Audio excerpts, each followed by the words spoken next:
Good morning, good afternoon, good evening, whichever the case may be for all of you listening out there across the crazy planet Earth. Welcome to Vestiges After Dark.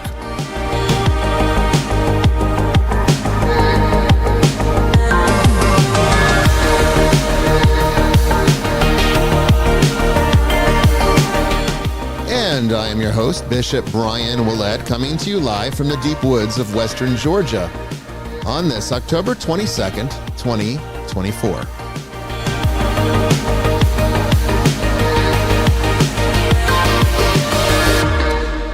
Tonight we talk about the devil, and our regular guest, who you see he's not really even a guest, he's part of the show now, Brandon Milum. He's going to give you a presentation from his research on a new book that he is in the process of writing and publishing, on the development of the devil throughout the centuries and how he has come to be recognized as the archetype that we all would notice today.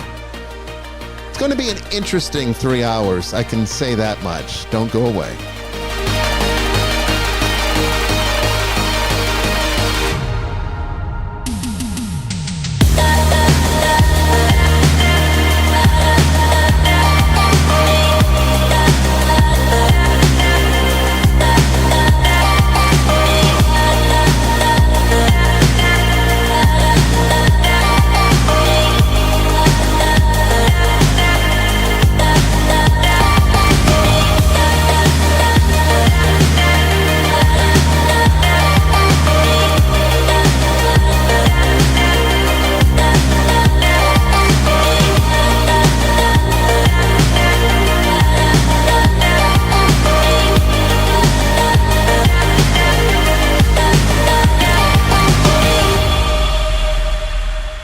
Everybody, welcome to a brand new edition of Vestiges After Dark. I am your host, Bishop Brian Willett, and my co-host Jamie Wolf is not with us tonight, but she'll be here with us in spirit. I'm sure of that much, and she'll probably be with us next week, I think, in studio. We'll see how that goes, but I want to just tell you that we are going to do liturgical libations tonight, even though she's not here with us. And so I thought, well, what can I do that's something a little bit unique and special, something that we haven't done before, since we typically feature the various Scotch whiskeys that are available from either my collection or Jamie's collection, or sometimes we just bring something new in, but I wanted to do something different from one of the many bars in this house. And so we decided we're going to do absinthe tonight. So this is one of my favorites. It's Pernod, not to be confused with the liqueur, which is widely available and much weaker and sweeter. This is Pernod's absinthe, which is what really Pernod was known for back in the day. It's the classic original recipe, and it's much stronger. This is 68%. Alcohol, which is why, it's not really meant to be drunk neat. You don't drink absinthe neat unless you're nuts, which is what the whole story is behind absinthe, actually. It went illegal for a long time because it received a bad reputation for making people crazy. Of course, they associated that with the wormwood, which is technically a poison, not necessarily in the quantities that are in absinthe, but you know how people are. They make things up and then they start believing them. I really think a lot of it had to do, actually. I mean, I know this coming from, as a person who loves French culture and cuisine, and particularly French wine, I kind of lament having to say and admit that largely the bad reputation probably came from the wine producers in France, because they, around the 18th, 19th centuries, absinthe was becoming the in drink. That was the popular drink, and it was a hell of a lot cheaper than wine. So people started drinking that, okay? And the French, like everything, make excellent absinthe. I mean, when it comes to anything that's culinary, the French are really, they go all out for it. And absinthe was no exception. So it became a common drink that was starting to replace wine. made the wine producers a little nervous. So there's a lot of evidence to suggest that these reports about people going crazy drinking wormwood, there were these stories of this guy that killed his whole family after drinking absinthe, was essentially exaggerated because they wanted people going back to drinking wine. And so, yes, it's got a very interesting story. It has been, and it was been illegal up until just about, I guess, 20 years ago. They finally said, this is ridiculous. And they made it legal again in this country. I know that there was bans all throughout Europe for a while, but I think America was probably the last one to let up on the embargo, I guess, or the contraband. So what we're going to do here before we get started with tonight's show, as our liturgical libation, is I'm going to show you the classic preparation. Now, I'm sure some of you probably know this beverage from From Hell. If you watched Johnny Depp's From Hell, it's a retelling, a fanciful retelling of the. I guess it's the Jack the Ripper murders. The Johnny Depp character, which is a fictitious character, drinks absinthe in the show. But what he does, you do not do. Because of the high alcohol content, it lights on fire very easily. I mean, you don't even need to heat this up. If you ever want to do like a brandy reduction or a vodka sauce and you want to light it up, you have to heat alcohol, standard alcohol, like 40%, in order for it to become flammable. Normal 40% alcohol doesn't have enough alcohol in it to justify a flame, but this will ignite if you light a flame to it. So a lot of people, after seeing that movie, started igniting their absinthe. Do not ignite your absinthe. This is not tiki, and even tiki, you don't really flame the drinks the way that you think you do. It will ruin the absinthe. Okay, so that you just don't do that. I'm going to show you how to do it correctly tonight. So you're going to take an absinthe glass, and this is a classic absinthe glass, and you notice that it has two sections. So the bottom section is where you pour the absinthe in. Okay. And you notice it has a slight clear green color, and it smells wonderfully of anise. And even if you don't like licorice, this is not licorice. This doesn't, it's a completely different thing. Anise is a natural flavor. It doesn't have any of that kind of harshness that I hate licorice, by the way, but I love absinthe. And I like even the standard Pernod liqueur. I use it. Actually put it in my escargot today. I mix that in with a little bit of cognac, and it makes a fantastic escargot. Tracy is trying to get my attention. What are you trying to say? I can't do anything about that right now. Yeah, I know that. Yeah, I know. It's because of she's telling me that you can't see the glasses on the table. You can't see the table anymore because we have a bar up there for the chat. And I can't really change that without messing up a whole bunch of things. So, but I will show you the process. Maybe I can lower the bar. Let's see if I can lower the bar temporarily without screwing anything up. See, it doesn't want to do it. There's just too many things. Oh, wait, there it is. Here we go. I think, yeah. Let me do this. Let me actually do this, because see, it will mess up everything if I try to take that off. But let me see if I can actually move this down. I don't know if this will work or not. Yep, that worked. Okay. Found the secret. Okay, so here's we can now put the absinthe away. If you're listening to the audio only version, I apologize. You're just going to have to go to YouTube and watch this on the replay. Okay, but I can kind of describe what I'm doing. So in the glass, you pour in the bottom section of these absinthe glasses, you pour the absinthe. Now, the next thing you do is you have to have an absinthe spoon, which are these wonderful things. I have this one of the Eiffel Tower that I like. So you put that on top. It's got a little divot in there for holding it onto the glass. Okay, and then what you're going to do is you're going to take a sugar cube. I use raw sugar. I think it tastes a lot better, and it's not quite as sweet as refined white sugar. And so if you saw From Hell, this is the part where Johnny Depp got a little crazy. He put some laudanum, I think, in there too. But don't do that either.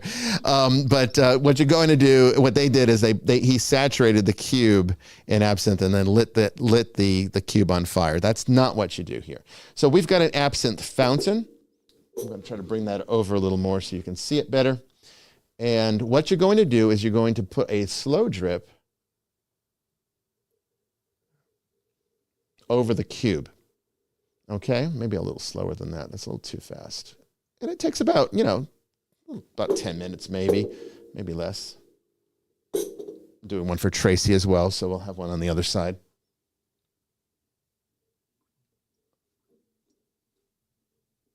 Okay, so essentially what's going to happen here is you're going to notice that the clear, slightly green liquid is going to loosh into a milky off-white color.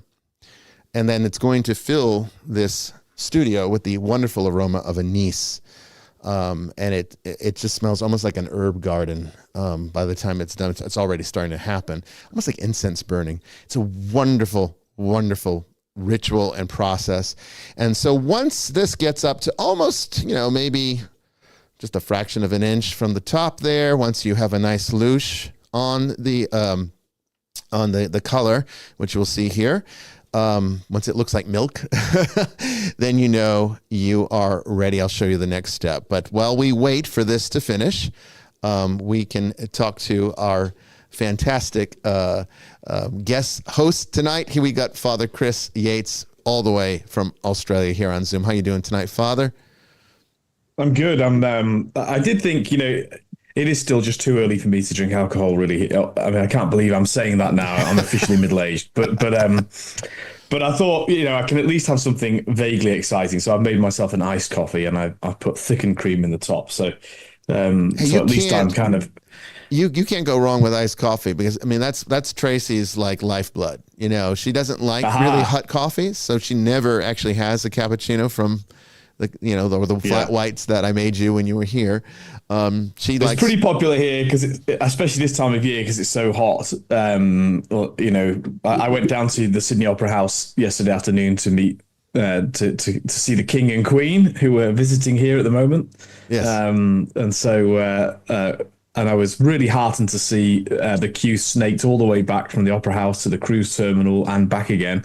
And then when we finally got up to the Opera House, I looked up at the Botanical Gardens and there were about 4 times as many people crammed in there to watch the King. So it would appear that despite what the media want to tell us about republicanism in Australia, Australians rather like having a constitutional monarchy. Go figure, right? I guess they do, right? But I could have murdered an iced coffee in the queue. Let me tell you, it was pretty hot yesterday. Yeah, I can understand that. Well, that's great. It's great to have you here tonight. And this is kind of a theological episode, so I know that these are the ones that you really shine in, and we don't have Jamie here to have input, so we'll need you to really get into the background of some of the things that Brandon's going to talk to us tonight about. And how are you doing out there, Brandon, in Tennessee? How's it going? I'm doing pretty good. I'm sorry, I just have water. I don't have anything special. Well, I've got water. I've got water right here in this wonderful fountain, so there you go. But no, this morning I was actually interviewed on one of the local radio stations.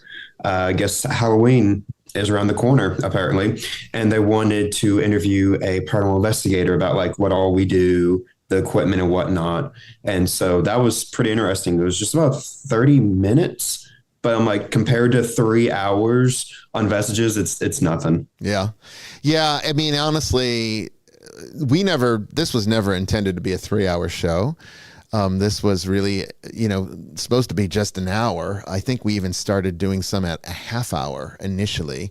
And it just kept growing because there was just not enough time to cover everything that this show requires. I mean, it's just one of those things where you get to talking and then you get into these subject matters with the guests. So some people are like, I can't believe he does this 3-hour podcast. But when you're doing a live podcast, it's so different. When you're doing obviously a pre-record, which is what most people do with podcasts, you cut, you edit, you kind of like do highlights and parts that you feel are going to be the most pertinent to the subject matter. Whereas in a live, it's more conversational, it's more organic, it's more off the cuff kind of conversational effect. So that in and of itself, I think, lends itself better to longer conversation and a longer show. So this is how we ended up with 3 hours. And people are saying 3 hours. Yeah, I mean, 3 hours is not enough. And there's times where that 3 hour mark comes and we're like, oh man, with so much we could have talked about, we could almost do 4. I'd have to upgrade our account. It was 2 hours when I first came on the show, I think. It was. I think it was still 2 hours then. Yeah.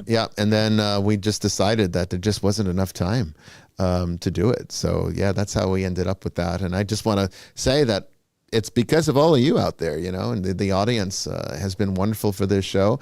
I do wish the live part of the audience was larger. I wish more people would, sit down with us on Tuesday evenings and when we're in season and be here with us instead of, relying on the replay or the audio only, which is still, ironically, the more popular version of this show. You'd think that the video version would be more popular, but that's not what the statistics show, or the various metrics that we get back in feedback from the services that we use to provide this broadcast. And it's very clear that the majority of people are still traditionalists. They're listening to the audio only version, which is great. I think that's fantastic. And we really, whether you do on demand, audio only, video, or you're here with the live, we appreciate you nonetheless. But if you ever do get a chance, please join us on YouTube for the live or Facebook. Even if you're watching on Facebook or Instagram or dare I say Twitch? Does anybody watch us on Twitch? I'm not sure anybody really does. Maybe occasionally. But, come to the YouTube channel because that's where all the action is. That's where the chat is. And, we got a chat on all of them. And if you leave a question there, the moderators usually find it and send it over to us. And speaking of questions, we'll get to those in the third hour today. We're going to give this first one to, as soon as we're almost done here, with liturgical libations.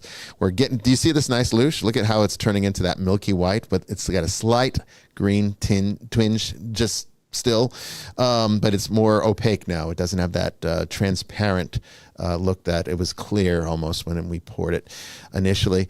But yeah, we will get to questions from the ether here in just a moment, and then Brandon will do his presentation in the second hour, and then on the third hour, the third segment, then you can ask any questions you have regarding tonight's subject matter, which is on the devil. Should be very interesting. We're almost here. In fact, I'd say that we are there. So we're going to turn off the fountain. And now what you're going to do, here you go. Tracy, if you want yours. Want me to hand it to you? I'll put it over on this side for you. So now what you're going to do is now you take that spoon and you just give it a bit of a stir here just to make sure that you got all that sugar that was slowly dissolving into the mixture. And then you have this wonderful absinthe, and it's delightful. Absolutely. It just makes you want to listen to some, I don't know, maybe Chopin or something. You just want to listen to some very easy piano and just sort of lose yourself in the effect. And they say to chase the green fairy, you have to drink 3 of them. I did that once. It's a little, that's a bit much, isn't it? Yeah. But it is a different, I will say this, it is a very different alcoholic effect than regular alcohol. It has more of a stimulating effect. So whiskey or wine or even beer will make you kind of sleepy as you progress in your drinking. Absinthe seems to wake up parts of your brain while relaxing others. So there is obviously a stimulant quality in here. Maybe it is part of the wormwood effect. I don't know. So it is different. But I've never felt the rage to go and murder people like they used to say that if you drank this, that would happen to you. They came up with all sorts of craziness, and so no, it's just a very delightful drink. And I actually, like I said, it's almost like drinking. The effect I find is almost like drinking a very strong alcoholic coffee beverage. It has where you get some of that relaxation with the stimulant from the caffeine. There's no caffeine in this that I know of, but it has a similar kind of effect. Thank you, Val, for liking the podcast. I just want to, speaking of which, thank all of our volunteers for being here tonight and keeping our chat safe. We always are appreciative of their time. And I want to also thank Bapti. And we've got, what else do we have here? We've got, it's not letting me read all of the names. Oh, James, thank you for liking the podcast. Oh, that's so good. Okay, so that is, I'm going to put that over there. That is absinthe. Okay, so that's tonight's wonderful little drink. All right, Brandon, go ahead and get us with our first question from the ether. I'm going to put that block back up there so we can better see the chat. So the first question comes from April. She asks, how long do residual hauntings stick around? There's a viral video of soldiers walking across the field in Gettysburg that I keep seeing. It made me wonder if a site has a residual haunting, and if it's more traumatic, would the energy stick around longer? Yeah, it is. There's no actual time frame. Thank you, BDX. There's no actual time frame on how long a residual haunting would last, because there's not really, we're not dealing with linear time on any of these things. Okay, so the dissipation or the rate of dissipation of a haunting of any kind, whether it be a residual or an active one, is really based on the energy that's being put into it. So it could last a significant indefinite amount of time as long as energy is consistently being injected into it, and the spiritual matter that is responsible for the haunting is receiving that energy, because it's not just about people injecting energy into it. It's also whether or not the spiritual energy that's there wants to receive the energy. If it does, then that, yes, it could last for an extended period of time. Gettysburg might be an example of this. I haven't been there in a very long time. So, I mean, I've never investigated there. I can't really speak to how Gettysburg would relate to this. But also it's worth noting that residual hauntings are not quite the same thing. I would actually go as far as to say that residual hauntings are not hauntings at all. That's my personal theory on this. I'm not telling you something that is canon law. There's no actual definitive explanation on this. This is just my personal observation that I've made throughout the decades of doing this work, and what I've concluded about it is that residual hauntings seem to be actually an effect into the. Oh, Jody, thank you, Jody, for liking the stream. It seems to be an effect that's imprinted into the environment, almost like a tape recording that keeps getting replayed over and over and over again. I have found no evidence that there's any active spiritual energy other than the incorporeal replay of something that occurred, that there's anything actually sentient there in any way. In fact, sentience is really part of the challenge, I think, of this, because I would say that sentience isn't really even a part of the equation with any haunting. There's really instinct only, and I would say there's not even instinct in a residual haunting. It seems to literally be no more sentient than watching The Wizard of Oz and saying that the scarecrow is aware that you're watching him. I mean, we're not going to say that. It's just a tape recording, right? It's just a replay. Or today it's a digital recording. But they're not, it's just imprinted into the environment. And that's what I've always surmise from these. Anytime I've had a case that resulted in where the diagnosis is a residual haunting, I have found that there's really nothing aware there, nothing to interact with. It's simply just a constant repetitive replay of something traumatic that occurred. Now, trauma is an energy stream that can be injected into a particular location that can draw spiritual energy to it and thus can prolong a haunting. But I think actually residual hauntings, we'll put that in quotation marks, are essentially just some kind of aspect of physics that we're not fully aware of yet. I don't think there's anything I was going to say spiritual going on. I mean, this reminds there's something. There's a place that's I think similar in nature to what you're talking about, and we've got somebody from Oxford in the chat on YouTube, Anthony. Welcome. And just outside of Oxford is a place called Chalgrove, and Chalgrove is where the Battle of Chalgrove was fought during the Civil War in the 17th century. Mm-hmm. And I used to be a policeman around there when I first joined. That's where I was first working, and obviously we do night shifts and what have you. And I never saw a ghost in Chalgrove or anything like that. But there was something about that surrounding area. A lot of it is untouched, although they built a small housing estate on part of it. There was just something, a mood, a kind of a darkness about the place. You know, lots of blood was shed on that site. Yeah. And so, you know, like I say, it's not about. I saw no ghosts in Chalgrove or anything like that. Right. But there's a heaviness to the place. And if you look at I'm sure people could look it up. There's been a disproportionate number of murders in Chalgrove. Interesting. Like Chalgrove is a small Oxfordshire, you know, village really. Yeah. They built a bit of a council estate onto it and what have you. So you could explain this away with demographics and all the rest of it. But I just think there's a real, I don't know, there's a dark spirit there. Yeah. Or dark atmosphere there is probably a better way of putting it. And it does have effects. So it wouldn't surprise me if you know, where Gettysburg is, that there wouldn't be a similar phenomenon.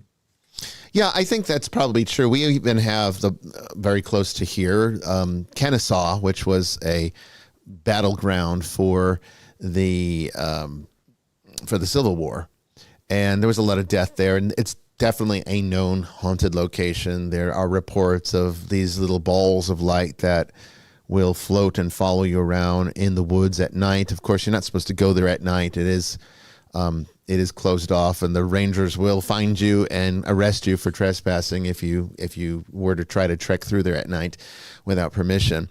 So definitely not recommended to go on some kind of night ghost hunt. But you will find that there are lots of reports in that location also, and there's even like graves there, because what happens in war when a lot of people die, sometimes they just bury them right there where they fell. And there's some of that went on in Kennesaw. So that's very close to here, a place that Tracy and I have spent a lot of time throughout our lives. And so yeah, I've not seen anything.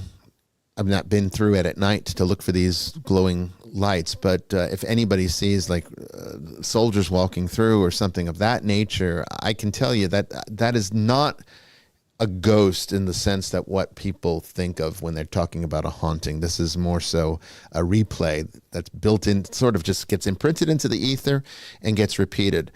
It isn't just like. I do wonder whether there's more. I do wonder whether there's more sort of energy left over from the Civil War. You know, I mean, Chalgrove was part of the English Civil War. You know, the Cavaliers and the Roundheads. Sure. Because of course, civil wars are the most tragic.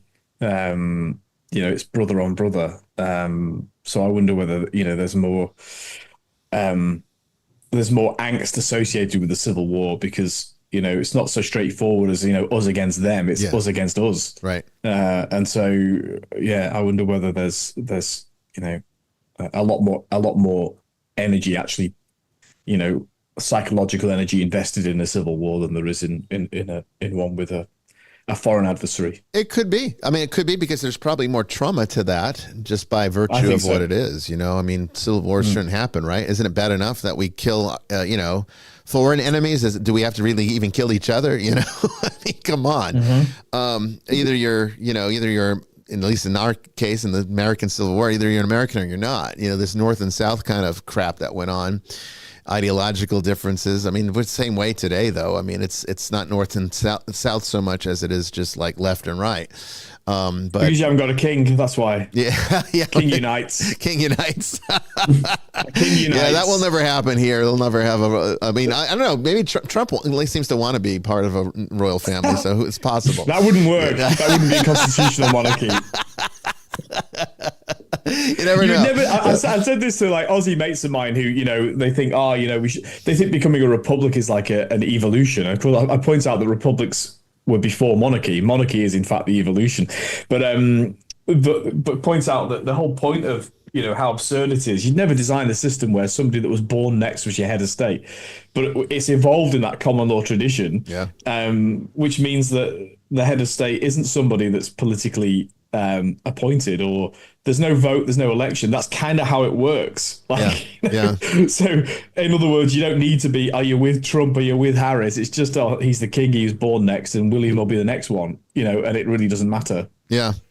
I mean, I guess if you have a good one, if you have a decent one, and I don't know about I've always wondered how much, I think they have a lot more pull, even in a constitutional monarchy, than it probably is known. But if you have a good one, I guess that works. But I guess it's the same for a president. Because, let's face it. Everyone talks about democracy, and they talk about, being able to vote for your candidate that represents you. And it sounds great ideologically speaking, but it's not really accurate from a fundamental point of view, because the popular vote does not elect the president. It is strictly... Nor should it, by the way. Well, yeah, but we don't, your electors, your state electors will look at the popular vote, and usually they go with whatever the popular vote is, but they don't have to.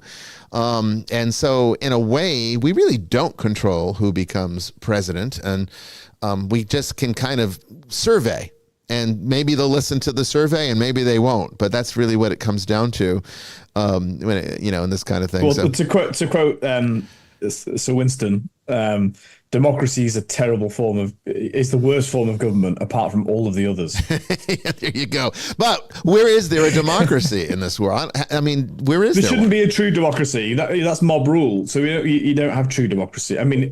What you effectively have in the USA is a form of parliamentary democracy, which was invented in England. Democracy itself comes from Greece, but parliamentary representative democracy is an English invention. And then the weird thing that happens in America after the revolution is because there's been a removal of a king, they want to replace it with something. And ironically, King George III had very little say really in English affairs. It's why he couldn't repeal the Corn Laws, even though the colonists were writing to him saying these are outrageous, and they were. But weirdly, once they'd sort of become independent, they then filled what they thought a king was and put those powers into the presidency. And so you've got it's a strange outcome, but hey, divine providence is probably at play. I don't mind. And that again is sort of ideologically true, but I'm not sure it's true in the actual sense, because really what the United States has is a plutocratic corporatocracy, which I've talked about before. Oh, yeah. In terms of what politicians are like, right? Because they don't listen to us; they listen to what the richest person, and usually that's the richest corporation, because this country decided at some point to make corporations people.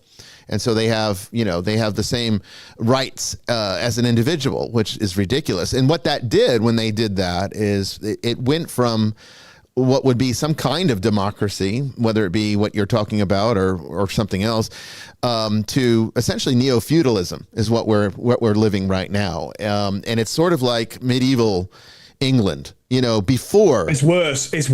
In some ways it is worse, but it's like different kingdoms. At least feudalism involved people that actually had, skin in the game. Like they were from this place, and their family were from this place, right, and their ancestors were going to stay in this place, and therefore they had some interest in looking after it. Yeah. I've seen all sorts of interesting studies of basically, we look at medieval serfdom as terrible. Actually, they had more time off than I do. Right. Yeah. Yeah. Because they had all of the saints' days of the church off. They had Sundays off. It revolved around something that was. I mean, we shouldn't idealize, but that was altogether more integrated.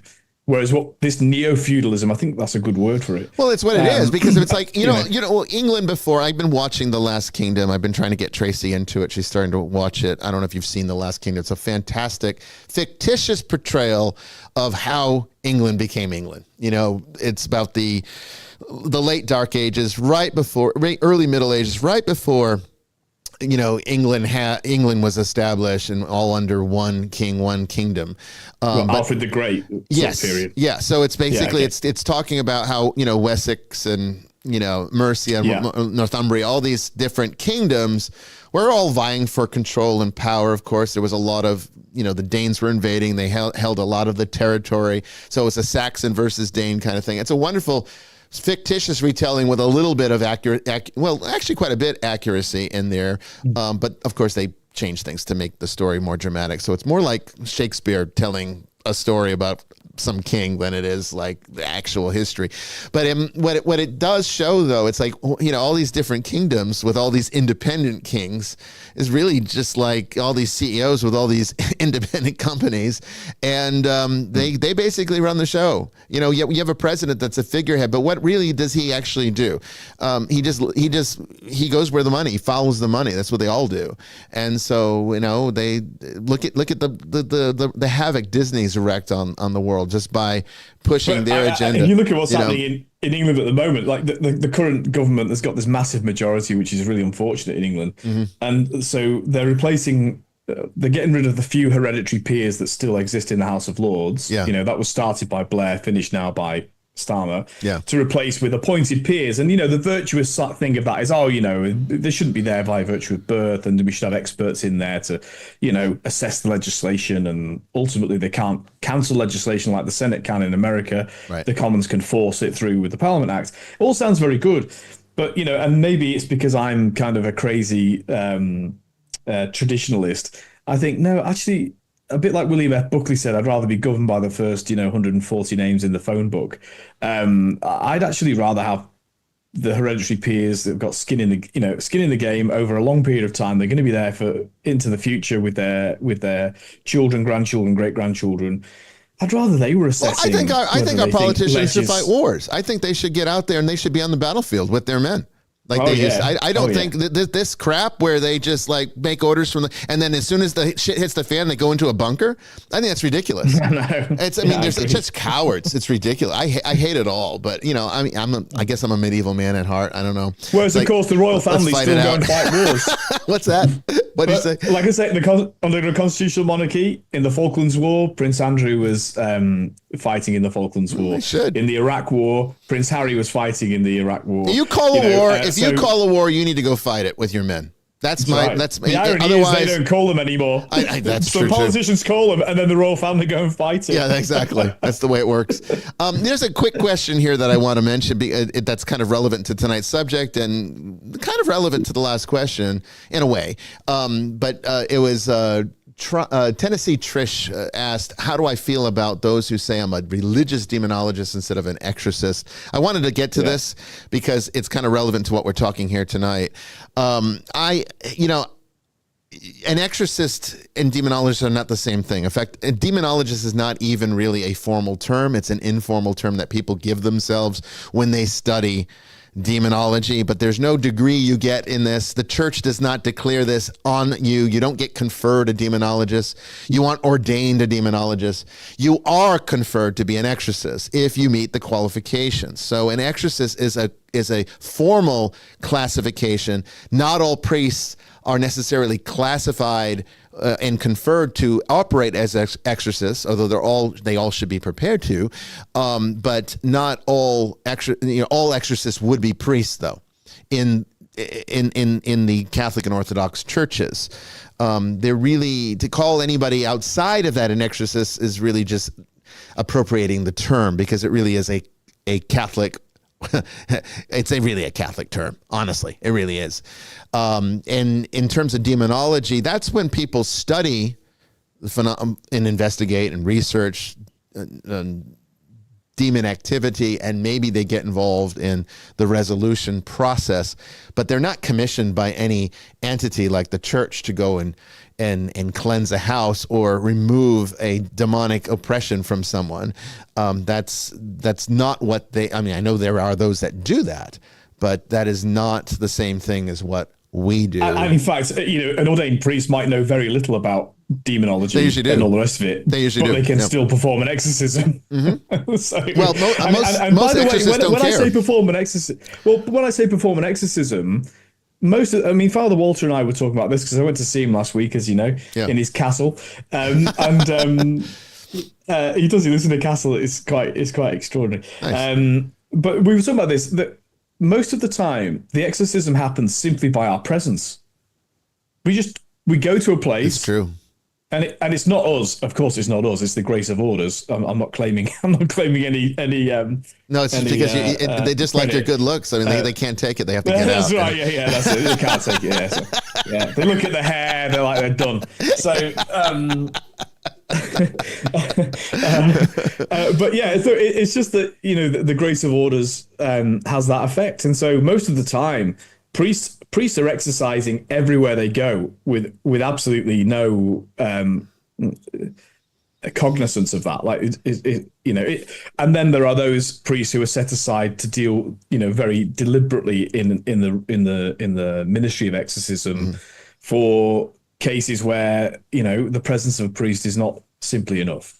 Yes. And so so an exorcist might know nothing about demons. A priest might know nothing about demons. And they usually don't. Really. They usually don't. No. I want to make that clear, is that most exorcists do not care about the various hierarchies of demons and what this kind does versus that kind. Their job is really to pastorally care for people that are inflicted with something that maybe the work of an exorcist can help with.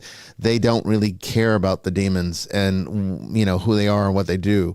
So it's a very different kind of mentality, I think. But yes, most exorcists I know, other than the ones that work in the independent movement, maybe involved in paranormal television like myself, they're going to be a little bit more into the other side of this. But in the conventional Catholic Church, they don't care about that stuff. And they don't, I know the Conjuring movies made it seem like the church has demonologists working for them, like Ed Warren. No, that's not true. Okay. Ed Warren was not a demonologist. That was the only one sanctioned by the church. That's bullshit. That is not true. An informal relationship. Yes. At most. At best. But they did not call him a demonologist. And we have, in the independent movement, it's a term that works. There are people that are lay people that can definitely help in this regard. So with a proper program, we could set up a demonology program. I've talked about that. I don't have a problem with it, but it needs to be understood that what a demonologist is very different than an exorcist. Demonology is an informal term. And exorcist is a very formal term, very formal, and you are commissioned for this work. It's not something that you just choose to start doing because you want to help people. I mean, that's noble as it is, it's just not how it works. Okay, so let's get to our next question, Brandon. So next question's kind of on topic. If I understood correctly, you said that in the previous episode that we essentially possess demons as our vibration aligns more with them. But then why do priests try to get the name of the possessing demon if we are the ones possessing them? Can I start that one? Yeah, go ahead. Go start with that one. Go ahead. Well, and this is where it can overlap with psychotherapy as well, because most of the things that possess people are temptations or it's abuse, it's sexual immorality, it's they are what are possessing a person. And so look, a fallen angel, yep, the classic look of it, the people associate with it. It's not quite as it is in the movies, but there's power in names. So the demons can't. They say, if you remember in the first chapter of Mark's Gospel, we know who you are when they're being cast out. We know who you are, the Holy One of God, and Jesus says, "Be silent," because that shows he has authority over them. Because if they name him, if they said you're the Messiah, they're exercising authority over him by naming him. And so names are important when it comes to that in a theological sense, and in terms of dealing with a fallen angel, a true demonic possession. But most possessions that you get called to are people who are obsessed with a particular vice, and so it's just as important to get the name of that vice out of somebody, because then once it's uttered, it's a bit like the confessional, right? Once you've kind of said it out loud, and it's really important to say it. I mean, the word became flesh, the logos. There's power in words. When a priest says words into a piece of bread, it becomes the body of Christ. Words are really powerful things. And people, the sword of the Spirit is the tongue, says St. Paul. So when somebody names it, there's a kind of a release, and that's the beginning of and it's not the end of the process. That's the beginning of the healing process, where somebody, in a sense, psychologically is admitting the demonic thinking that's behind their impulses, their thoughts that has possessed them, and that's when the deliverance from evil can start to take place. Yeah, well said. I mean, really, that's exactly the same answer. Well, I mean, more complete answer than I would have even given, but it is the answer. I mean, to have the name of something is to have control over that thing. And yeah, psychotherapy is a great parallel here, because what it does show us is that once we can identify these things are interconnected. Oh, absolutely.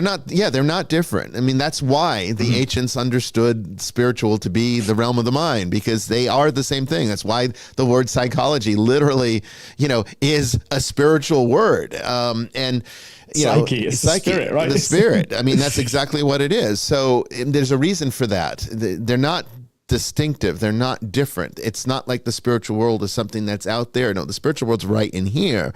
And in a sense, all around us too, because we're all part of the same thing. But ultimately what it comes down to is, just like in psychotherapy, you can't really begin to heal until you acknowledge what your problem is. Once you recognize that you have a problem, that's when the beginning or the process of healing can start to occur. If you stay in denial, then there is no healing. And the same thing goes with these kinds of spiritual type matters that people call exorcists for, is that if a person denies the infiltration of their psyche with something that's malevolent and can't recognize what that thing is, then no healing can take place until that happens. So having the name gives us the framework to then start the process. So that's why it's even written into the rites, to get that name and to go from there. And that's usually when it's game over. As soon as they fight it, a lot of times the demon, possessed person will fight giving it, and then you just keep after until you get it. And then once they can't hold off anymore, the grace is too much for them, then that's when you're starting to get the upper hand, and you can continue with the process. There's a flavor of this, in the classic movie The Exorcist. I mean, all of these, the various vignettes in that are essences of what is true in the rite. So, now it looks kind of funny to us when they're repeatedly saying the power of Christ compels you, the power of Christ compels you. It kind of looks, and partly because it's entered into the sort of culture that there's almost, I like smile when I hear it, right? Because it seems absurd, but the essence behind it is to say, actually, that sort of repetitive, what looks like a ridiculously repetitive and boring approach is exactly the right approach. It works. It does work. They compress it in the film into that one thing, but the purpose of the rite is, in fact, people can access it online. I'm not going to encourage you to do it, but you can. It is a very repetitive. If you look at the ancient rite of exorcism, it's a deeply repetitive process, and it's designed that way. It's supposed to be, because it's to wear it down, and it wears down the demon. But also, if these things are psychological and in a sense, perhaps veiled from the person who's suffering, it's a way to sort of draw it out of them. It's almost like the closest you could come to compelling a confession. Yes. Yep. Well said. I mean, not just a pretty face, eh? No, not just a pretty face. No. Although that can't hurt, right? It can't hurt. All right. So what's our next one? So the third one, Can you help me make sense of First Kings chapter 22, verses 20 through 23, and Second Thessalonians chapter 2, verse 11? A surface level reading seems to me as indicating God either lying or has on some occasions endorsed lying. Yeah, I mean, this is what again happens when things are taken in isolation from the I've context. never thought about it that way. I know. This is what happens when you take it out of the context. So you can't just look at Kings 22:20 and say, "Oh, this proves God lies," because you have to look at Bible bingo. That's what I call it. I know, right? There's Bible bingo. Yeah, because Yeah. what it does, what you're not looking at is the whole context. So for First Kings, the context is a long process of Ahab rejecting God's truth, you know, and then listening to these false prophets. And so essentially when these spirits come, I mean, I'm not going to read it, but if you guys go and read this verse and for yourselves, these spirits come to God and be, you know, because God says, well, who wants to go over there and deceive him? And the spirits, I'll do it, you know, and then God permits that spirit to go and deceive him. What that is essentially an ancient way of saying, and today, to give you the vernacular today, he made his bed, now let him lie in it, is essentially what that's saying. God is not going to deprive us of our freedom. He's not going to change. If you want to live in a fabricated reality of your own making and live in your delusions, he's not going to stop you. And he's going to allow all the consequences that come with that. Which means that because he loves you. Yeah. Because he loves you. Well, it's true, because it comes back down to the fact that your freedom is more important than your holiness. You can't really have holiness without freedom. So therefore, holiness without freedom isn't really holy. So what has to happen first is your freedom has to always be preserved, even if it means the opposite of a life of holiness. And in this particular case, this is what's happening here. So God allowing the deception is not God making the deception. God's not lying to Ahab. In fact, the spirit is the one that goes and does it. But it's basically, we could even take this to say that these are like little demons, and they're like, oh, I'd love to go after him. And God's like, well, Ahab wants this, so you can do it. Go do it. Because I mean, from the theological context. Would we say that, would we accuse Jesus of lying because he allows the truth of who he is to be revealed rather than, you know, just coming and giving some didactic sermon? Well, I guess it comes back to, like, is the omission of a thing a lie? I'm not so sure an omission is a lie. It depends on the intent, right? I think so. Because God's intent is always to reveal himself to us. Yes. And therefore... But not at the expense of our freedom, though. See, that's the thing I think was what Jesus was doing, is that he could, if he came and just said, all right, I'm here, that would deprive all of us of our freedom. Well, also, by the way, it would be so unlike the revelation of God in the Old Testament and today that you'd say, I think you're probably not. And I think many people, I think history tells us other people did do that.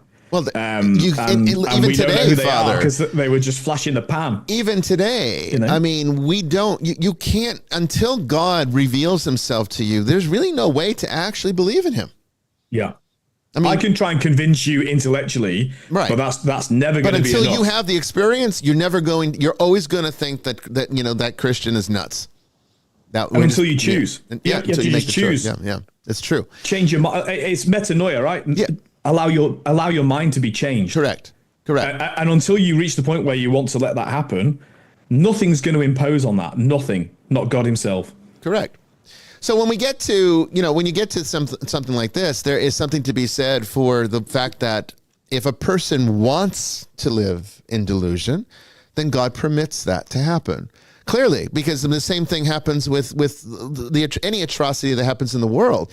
There are always these atheists that are saying if God existed, he wouldn't let children get hurt, he wouldn't let them get raped, or he wouldn't let them get murdered. It's like, why do you think that proves that God doesn't exist? What that proves is that God puts our freedom above anything else, because that's just how important volition is and how necessary. And we can't blame God for what men do. Exactly. It's man's choice.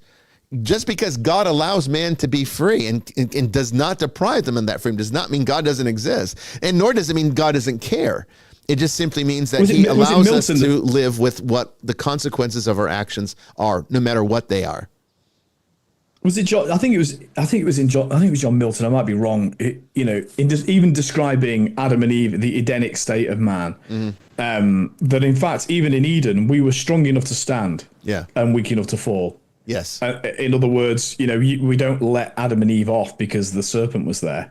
And you could. The Gnostics tried. The Gnostics, I think, even reinterpreted that to make it work because.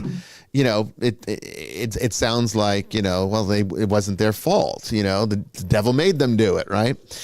Same thing with the Thessalonians verse, 2 Thessalonians 2:11. Again, the context here is larger than that one verse. The entire chapter is talking about actually a warning against trying to determine when the parousia would happen. It's a warning against thinking that Jesus is going to return and making claims that when.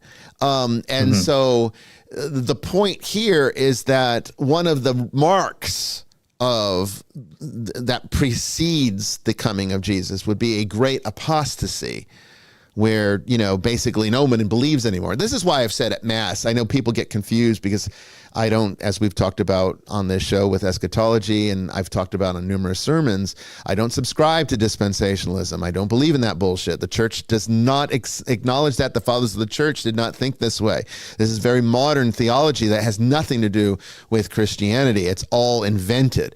So the whole idea of there being an end times, guess what? You've been in it. The church has never not been in the end times.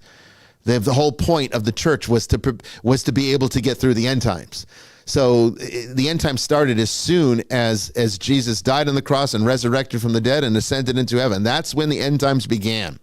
His coming back is a part of the process that I would say that while I do believe in the second coming, in a literal sense, I do. I will also say, though, that he will not come back as long as there's somebody that is here to be saved.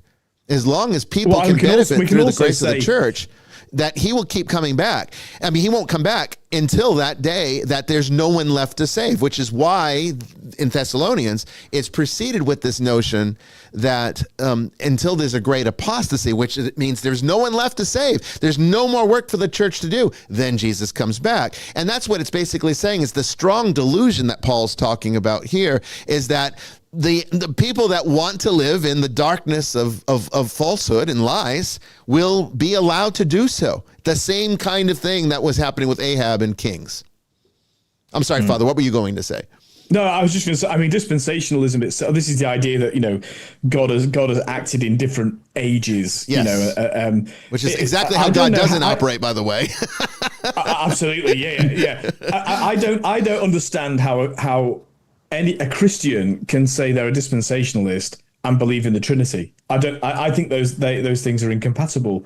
And I've heard this, I know we're at the top of the hour, I'll be quick, that, a very senior minister in a church I was once in, described this sort of deeply dispensationalist idea of how we're saved. We had Eden and then that went wrong. And then we had the temple and that went wrong. And then we had the cross and now we're all saved, and I said, but we also have to remember, because he was explaining this to people who were becoming Christians. I said, and I had to be respectful because he outranked me in the church. And I said, but of course, we believe that the salvific action of the cross was at work in Eden. In other words, it was always God's part of the plan. Yeah. And not that this was plan A, that failed, let's try plan B, that's failed, as though God is somehow bungling his way through the creation. No, God had a perfect plan from the get-go.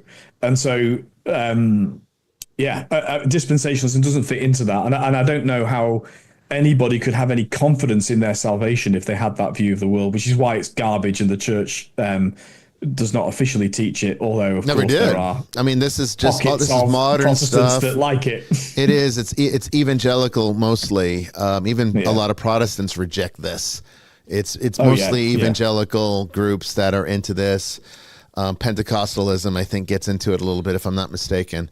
But the fact of It's the not matter, biblical either. no, Ironically, it's really not, because the whole point of the Bible is to show the immutability of God, not this fact that he's going to create these different divisions and different things happen at different ages or different stages. No, the only thing that changes is us. We're the ones that change. The only reason why the Old Testament seems like God's so vengeful and vindictive and wrathful, and then you come to the New Testament, he's like all love and happiness and peace, is because we've changed to understand that, oh, wait a second, this is not the interpretation of God, or this is not the perception of God that was the accurate one. We thought this is what God was doing. This is different now. I would say that when you read the Old Testament, you're looking at the same God through the lens of people that didn't understand him. And when you look at the New Testament, you're looking at through the lens of people who knew him. That's very different. This is the first time God came down to be with his people in the flesh. That's what makes it so remarkable. And that's why it's different, because now they understand. Before they didn't. Okay, so we're going to take our break here. Hope that answers all those questions. And when we come back, more on this, really, actually, but from the side of the devil, because Brandon's going to give us a breakdown of his new book. He's picked out some key points, and he's going to share them with you tonight. Don't go away. There is no there, it is cold there, but I am safe and I am warm. Although it's hard, I know I gotta keep up, no time to lay, to drift away. I find my space, I spend my time down the rabbit hole again, and as I fall I can feel the pain. You can't tell me where to go, so I don't know, I just go with the flow. I go with the flow.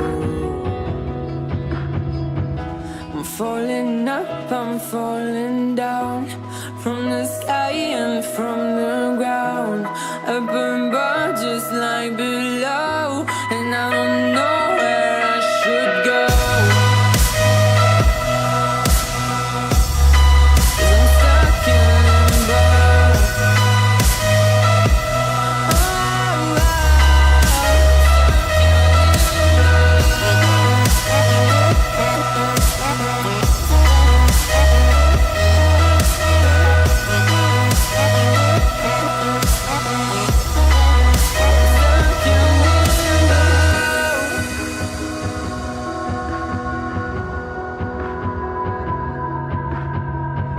I'm out of love, but I guess I deserved it. Trying to hide, to pass you by. I'm getting down, feeling fine. I'm light as air, no one can reach me. Lost in a dream, lost in between. Let's keep on flying, let's keep on breathing. I'm falling up, I'm falling down, from the sky and from the ground. Up above just like below, and I don't know where I should go.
Clothe ourselves in light, hoping we'll survive. Won't raise a white flag. 'Cause out there on the field, as they coming for the kill. Even though my mind is reeling still. Oh, we've been here before. On our soul, embers spit up my nose. Half dead and asleep, nightmares start to choose. Will you be ready when darkness comes?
Welcome back, everyone, to the second hour of Vestiges After Dark, as we now begin tonight's topic on the devil.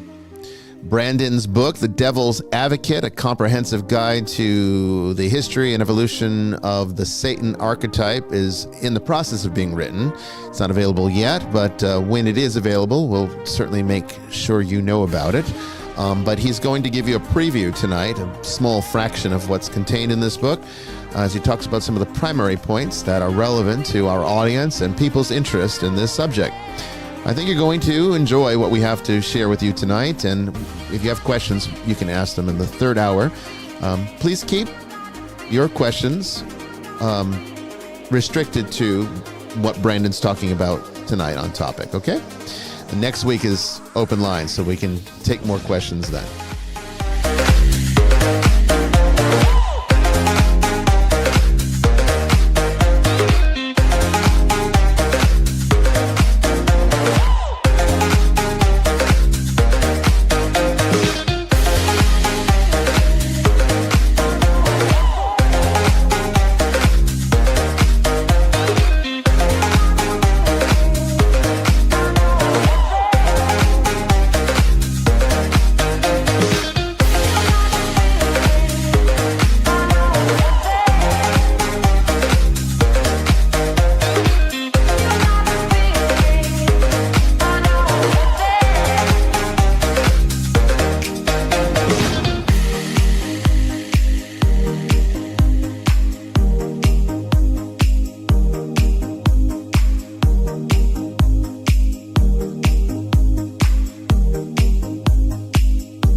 Okay, so here we go. I think, I'm just going to give you the floor, Brandon. You take us where you want us to go, and then when you're finished, we'll talk about it.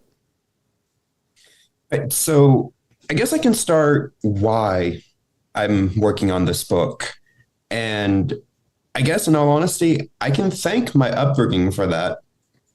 I know I've been pretty vocal about it within the last year or so about all that I was taught growing up.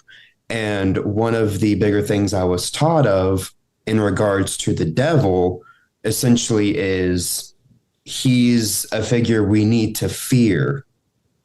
Because Satan prowls around like a lion, looking of whom to devour, and he wants to steal, kill, and destroy. So essentially, I was taught to fear God or fear the devil. I mean, I was taught to fear God as well, but that's a whole different story. And yeah, we'll have to do that on part 2. Keep going. I'm sorry.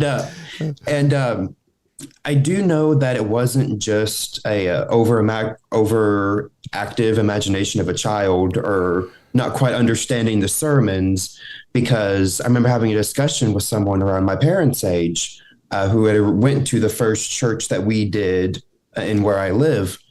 And in the conversation we were having, he said that he was going to play the devil's advocate, but he didn't like using that word because the devil wants to steal, kill, and destroy.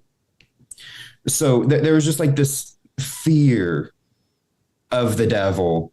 And basically, like as a kid, I would watch Scooby-Doo. And the whole moral of those stories is you have to unmask the ghost, the monster, or whatever it is to see what it truly is. And so with that thought, I just started doing research into the devil. Because if I remember correctly, one of my first few questions when I joined the network was about the devil. Yeah, because you didn't know us from Ghost Adventures, right? You found out about that later. Mm-hmm. Yes, I found you all through the podcast, okay. Actually. Okay. I searched up demonology in Apple Podcast, and it brought up Vestiges. I got you. Okay. But, and then from there, doing all this research, I thought, you know what? I wonder if other people would get an interest or get something out of this research. So let me start compiling it. And then before too long, I'm like, oh, hey, I got like 70, 75 pages. Let's make it a book. So that's how that started. Yeah, I mean, I know that one of the things that you deal with frequently in a lot of the interactions that we've had either on the show or on the network or wherever comes back to sort of correcting. We laugh about it, but I mean, in some ways it's not that funny, because it does also demonstrate how dangerous it is to teach bad theology, not necessarily false theology, but bad theology. You know, to give you an example, when I was a kid, my grandmother was very superstitious, and I used to torment her because of it. I thought it was funny. She was very much into all of the things that you would know as basically caricatures of superstition, like breaking a mirror would give you 7 years of bad luck. She believed that. Walking under a ladder, a black cat crossing your path, she believed those things were actually bad luck or omens of bad luck. I remember one time that Jamie used to, it's like, you're such a little shit. And I said I was. But one time they left the house, and my grandfather used to have he picked up umbrellas all the time. So by the time I came around, they had like 30, 40 umbrellas in their house. So, the thing about opening umbrellas in the house and, creates bad luck. Well, I opened all of them. So when she came home, the whole house was covered in 40 open umbrellas. And she freaked out because of it. But one Christmas, she got me a board game that was like a charades kind of game where you picked up these little tiles and it had a picture on there. And then your goal was to act it out in charade fashion for people to be able to, guess, basic charades, and had 200 or 300 different little cardboard tiles that had a different picture on each one. So we were playing and we mixed them all up. Well, she pulled the devil. There was a devil picture. And of course it was a caricature devil. It was, the all red with the horns and the pitchfork and the little pointy tail and all that stuff. And she got so bothered by this that she had to light the thing on fire. So she got a little thing and she tried to burn that tile, not the game, but she wanted to burn the tile because she was so bothered by the fact that it had a devil card in there. And to add insult to injury, I think it's like God kind of like laughing a bit because he has a sense of humor too. The whole thing burned except the picture of the devil. So she took that as a further sign that that when she unleashed this awful presence in her house. It's funny in retrospect. It was funny then, but it's also kind of sad because we should not fear the devil, as you've, I think, come to learn in, being part of this podcast and learning some better theology, I hope, on the network. And also I can add to that, back when I was a car detailer at a dealership in town, one of the cars I was detailing had some tarot cards in it. And of course, that was way before I found the church, so I didn't know a whole lot about tarot, but I did know that they weren't evil. It wasn't demonic. And one of the cards was the devil card. And so I walked over and showed it to my manager and said, "Hey, look at these cards." And he started to kind of step back from me. And I said, "Oh yeah, hey, look at this one." And I showed him the devil card. And he was like, "Yeah, no, I don't want anything to do with that." And so that's the general fear of the devil. And so, which is superstition. It is. Yes. And it's also a kind of idolatry too, but we'll get to that late in the next hour. Yeah, we'll talk about that. So my hope is that whoever reads the book can see that there is a process, there's an evolution. And the devil isn't something you need to fear because, as you said, the devil only has power that you give him. And he lost. He's already lost. If you give him none, he has none. Right. So there's no reason to fear. Right. And then that's because of the cross. That's the whole point of why the cross defeats him once and for all, retroactively as well. See, that's the other part that a lot of people don't understand. It's not like he was winning until the cross came along. The cross defeats him in all points in time.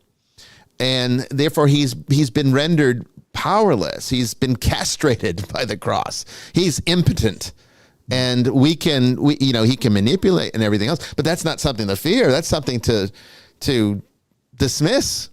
He's that unimportant. And so when Christians get into all this nonsense about fearing the devil, it's really disturbing to me because immediately when I hear that, what it tells me, you don't understand the theology of the cross, which is the most fundamental part of the Christian religion. So you really don't have any business calling yourself Christian until you at least understand that. Okay. There's a lot of things to understand, but that's like number one. And if you think that the devil has any ability to affect you or, damage you or steal your soul, then you don't understand the Bible. You've never really read it, because it's all there. It's not like it's a mystery. It's not like here's Bishop Brian, on his high horse talking about things that aren't true. Go read it for yourself. It's all in there. You don't need to listen to me. You want to listen to me? Go read it. Read it for yourself. Anyway, go ahead, Brandon. I'm sorry. And so how I have my book laid out currently is in different parts, and within the parts are several different chapters. And with my research, I have used at least 32 different versions, be it the New American Standard Bible. I even had to use the King James, your favorite, because a lot of the misconceptions regarding the devil come from the King James. Mm-hmm. So I did have to use that one, unfortunately. But the main one I used was the New American Standard Bible 20. And just using that as an example, the proper name, Satan, is apparently used 47 times in the Bible, 14 in the Old Testament. That's kind of a problem because, as we'll see, the devil, as modern Christians understand, was not in the Old Testament. they had a completely different concept. And so the first chapter, I break them down into different eras based on how biblical scholars label them. So I have a type of framework. The first chapter is the pre-Mosaic era. The main book in this era would be Genesis, which is often dated between 2000 BC and 1500. So a gap of between 500 to 600 years. And as I mentioned with Genesis, the name Satan doesn't appear in it, but there's a figure that a lot of people say that is Satan, and that's the serpent in the Garden of Eden from Genesis 3. So the serpent, the Hebrew word is nakash. I do apologize for my awful Hebrew. I do apologize for that. But we should have had JJ here just to make sure we're right, because I can't really help you all the time with that. I mean, Hebrew can be rough. No. I never studied it. No, I did study it, and I still will be of limited utility, I'm sure.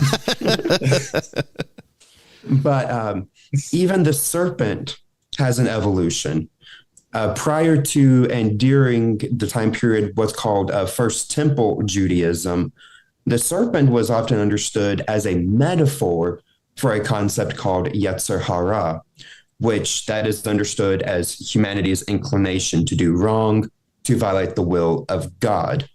It is interesting that within Genesis 3, it's kind of like a catch-22, if you will, where the serpent says that you will not die, but you will be like gods, knowing good and evil.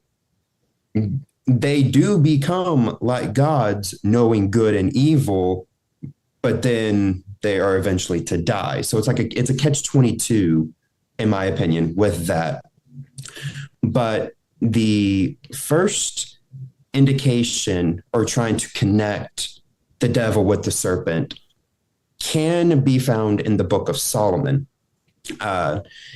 It's through the devil's envy, death entered the world. At first, I didn't quite understand what that meant. Bishop, you might be able to answer it from more of a higher theological understanding than me.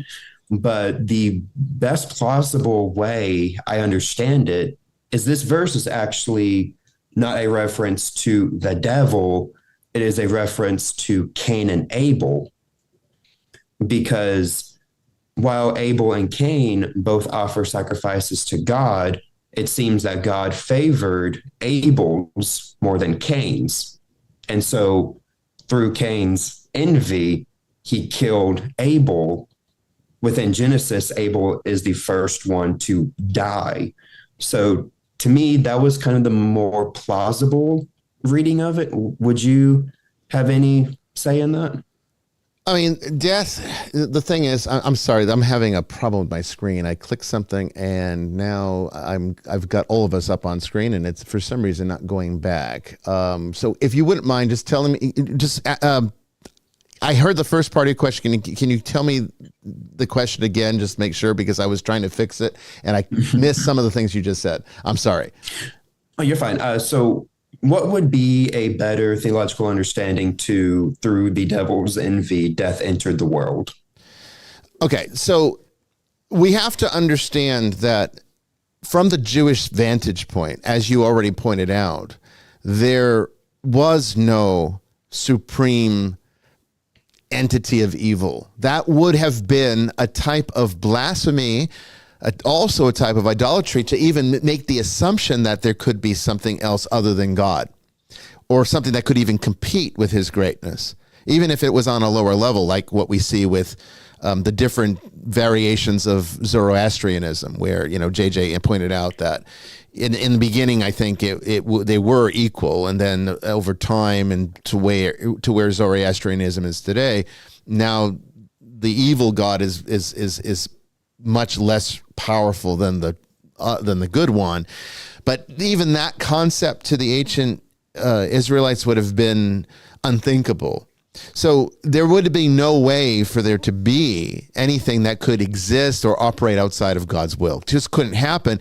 And not just in the Christian sense of that God permits the devil to operate, but in the sense that much more severe than that, in the sense that God could not coexist with something that could compete with it, because that would imply that there's something else beyond God. And that is not something that the Israelites would have accepted. So it's interesting that Christians sort of started to adopt this more Zoroastrianism approach, or Zoroastrian approach, because we were not, I mean, the foundations of the Christian religion were not like that. Judaism was not like that. So in Judaism, evil comes through man, which is why the fall happens through us. There is nothing else that's evil. The serpent in the garden is literally a personification of the Yetzer Hara. It's not the devil. It is a way of conveying in a sort of fairy tale like way, a conversation between Eve's conscience and herself, in the sense that, you know, sometimes your conscience tells you to not do something, but you're like, oh, I'm going to do it. Like we see it in sitcoms, you know, with the angel on one shoulder and the devil on the other, and they both look like the person, and the one's whispering, you know, don't do that. And the devil's saying, no, go do it. Go see what happens. And so it's basically an ancient way of portraying it that way.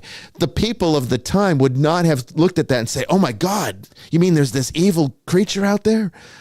They wouldn't have thought that. They would have understood this to be that this is a way of portraying some internal process in the human psyche that leads us to, or leads ourselves to do wrong. Because why do we? That was the question they were trying to answer with Genesis, I think, largely, is why do we? If we have a conscience and we know that there's a higher principle, why do we still sometimes choose the lesser one? If we know it's wrong to commit murder, then why do people still kill each other? They want to answer that, because evil doesn't make sense in a religion that says God is all good and all powerful. So the only way to explain it is to understand where it came from, and it comes through us, because God gave us the same freedom he himself possesses. And that's what Genesis is trying to convey. It was not to create a demon or a devil or some kind of explanation that would lead to that. Because even as you see, as I'm sure you're going to get to the book of Job, we see that even once the devil starts to take on a proper name as Satan, it's still not the one that Christians are afraid of that you were talking about earlier. So that's how I would answer that.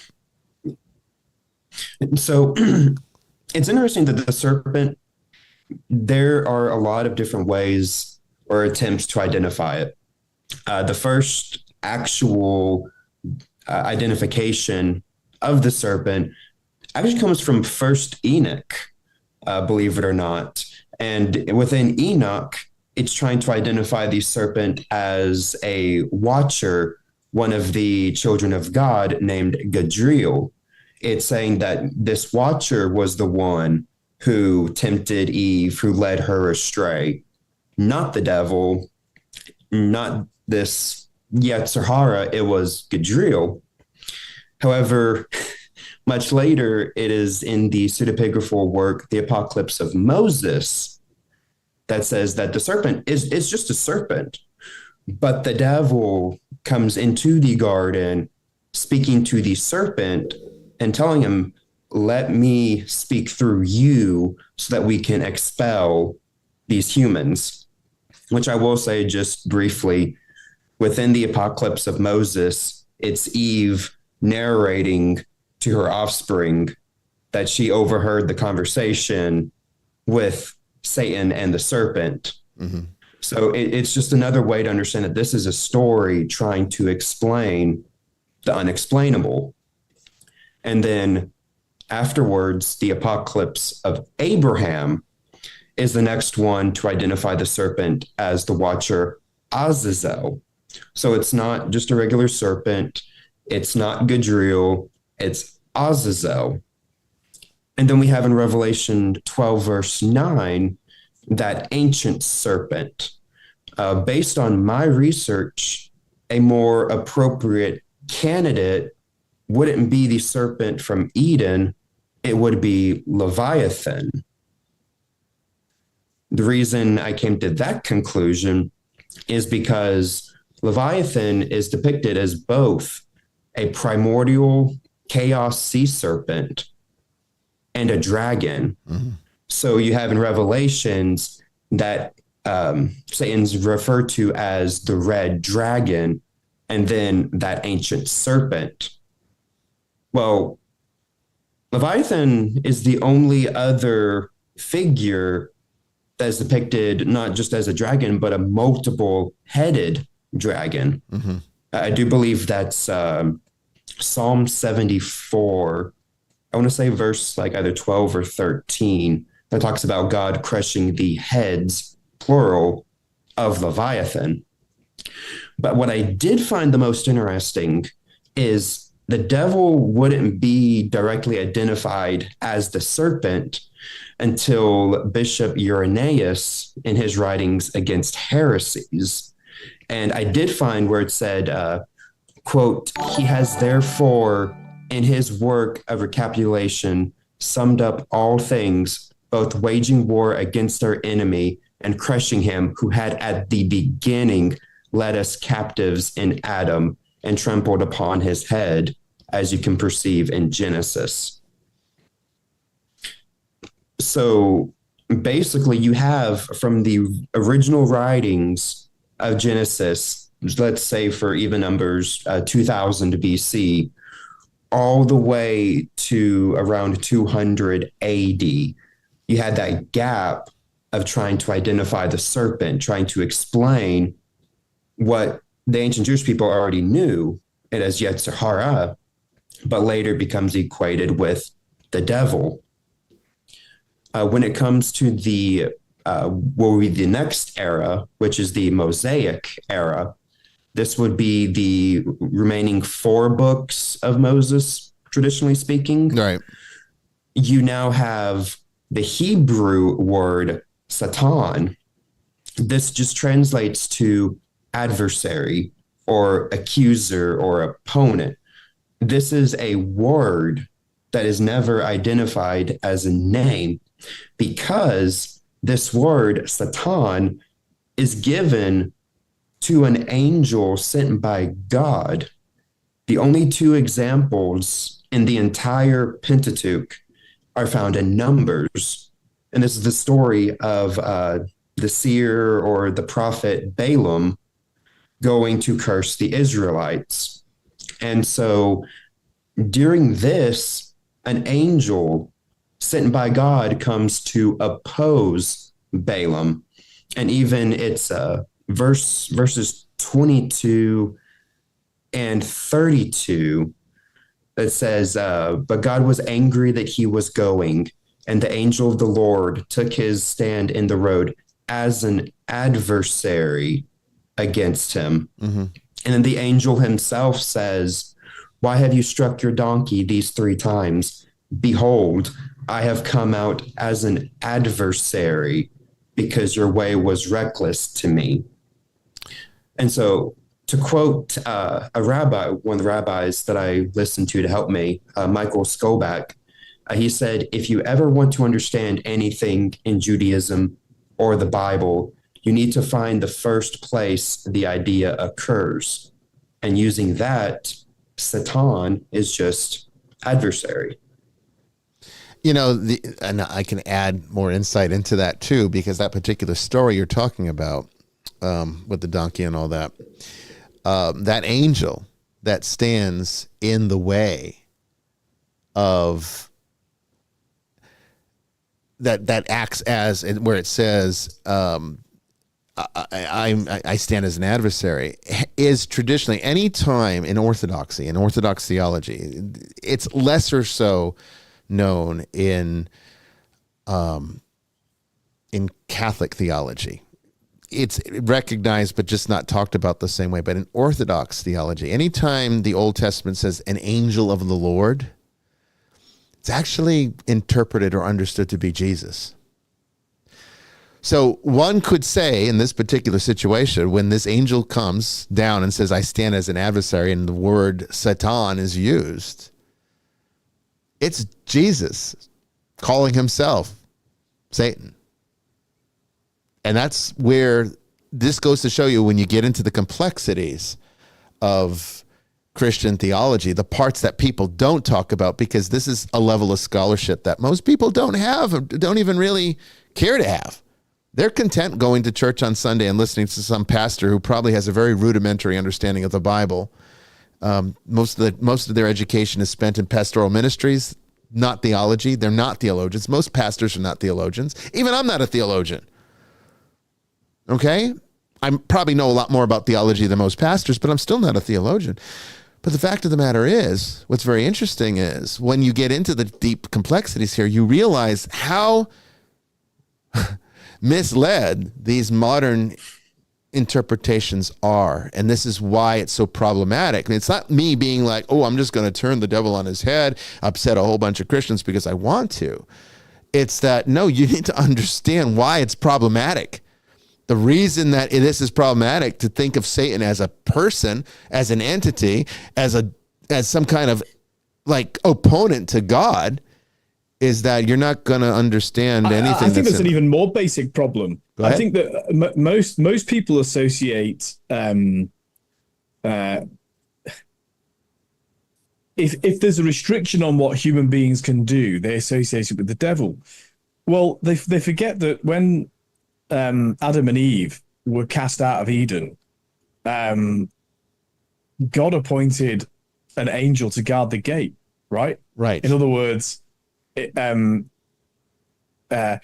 sometimes it's angelic and heavenly restriction being placed on you, and people confuse that with it must be the devil. Yes. Sometimes it's God speaking to you to restrict your behavior and to point you in a different direction, not the devil.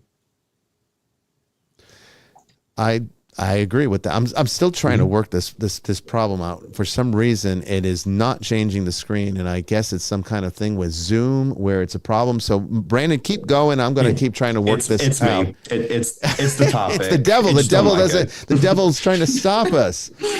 Say, fear the devil. Fear the devil. Look what he can do. Exactly. He can alter Zoom. But so the next era, he invented it. Yeah, he invented his right. Yes, he did. I kind of feel like I'm working through the pits of hell here, trying to figure out what changed, because I didn't think I touched anything. Go ahead. But so the next era we have is known as the United Monarchy era.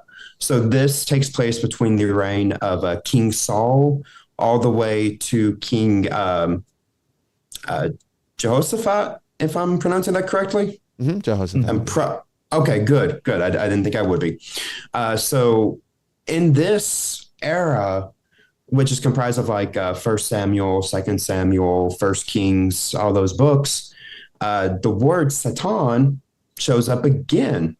In 1 Samuel, it is used to identify future King David.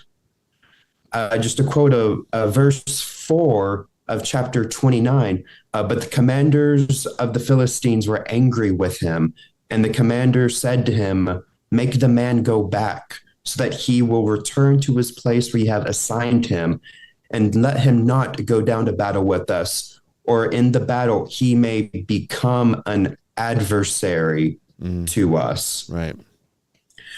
Then you have in 2 Samuel, that now King David addresses the sons of Zeruiah.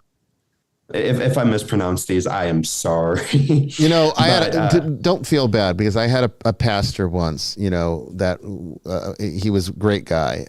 And, one of his statements was when he was dealing with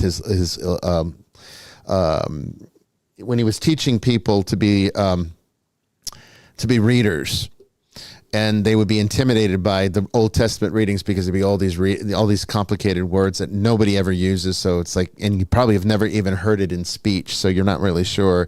And he says, just mumble through it. No one's going to know the difference anyway. So go ahead. Because I really do agree with that. I mean, I think that it's like no one's even going to know you made a mistake unless you're talking it's to also partly because it wasn't in the in the old rite. We didn't really read the Old Testament, No, so it's true. There wasn't in the Catholic tradition, so there weren't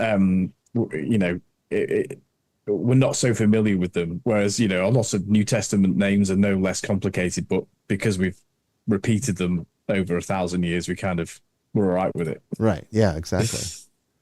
Yeah. And so you have King David addressing the sons of Zeruiah. There you go. He says, what is there between you and me, you sons of Zeruiah, that you should be an adversary to me today? So up until this point, we got in the Mosaic era and the United Monarchy era, the word Satan has been used to describe an angel, to describe future King David, to describe the sons of Zeruiah. And also later on, you have within King Solomon, where he says that the Lord God has secured my rest. There is neither adversary nor misfortune. Well, then, of course, Solomon screws up. He starts idolatering to other deities. And so God raises up an adversary, Hadad the Edomite. God then raises up another adversary, Rezon. And so with Satan, it's a word that's given to either an angel of God or to people. We still, in this time, do not have a figure closely resembling to what we have today of the devil. It's not there yet. But during the exilic and the post-exilic era, this is where it starts formulating, if you will, not the devil, but there must be just an opposer figure, a soul figure.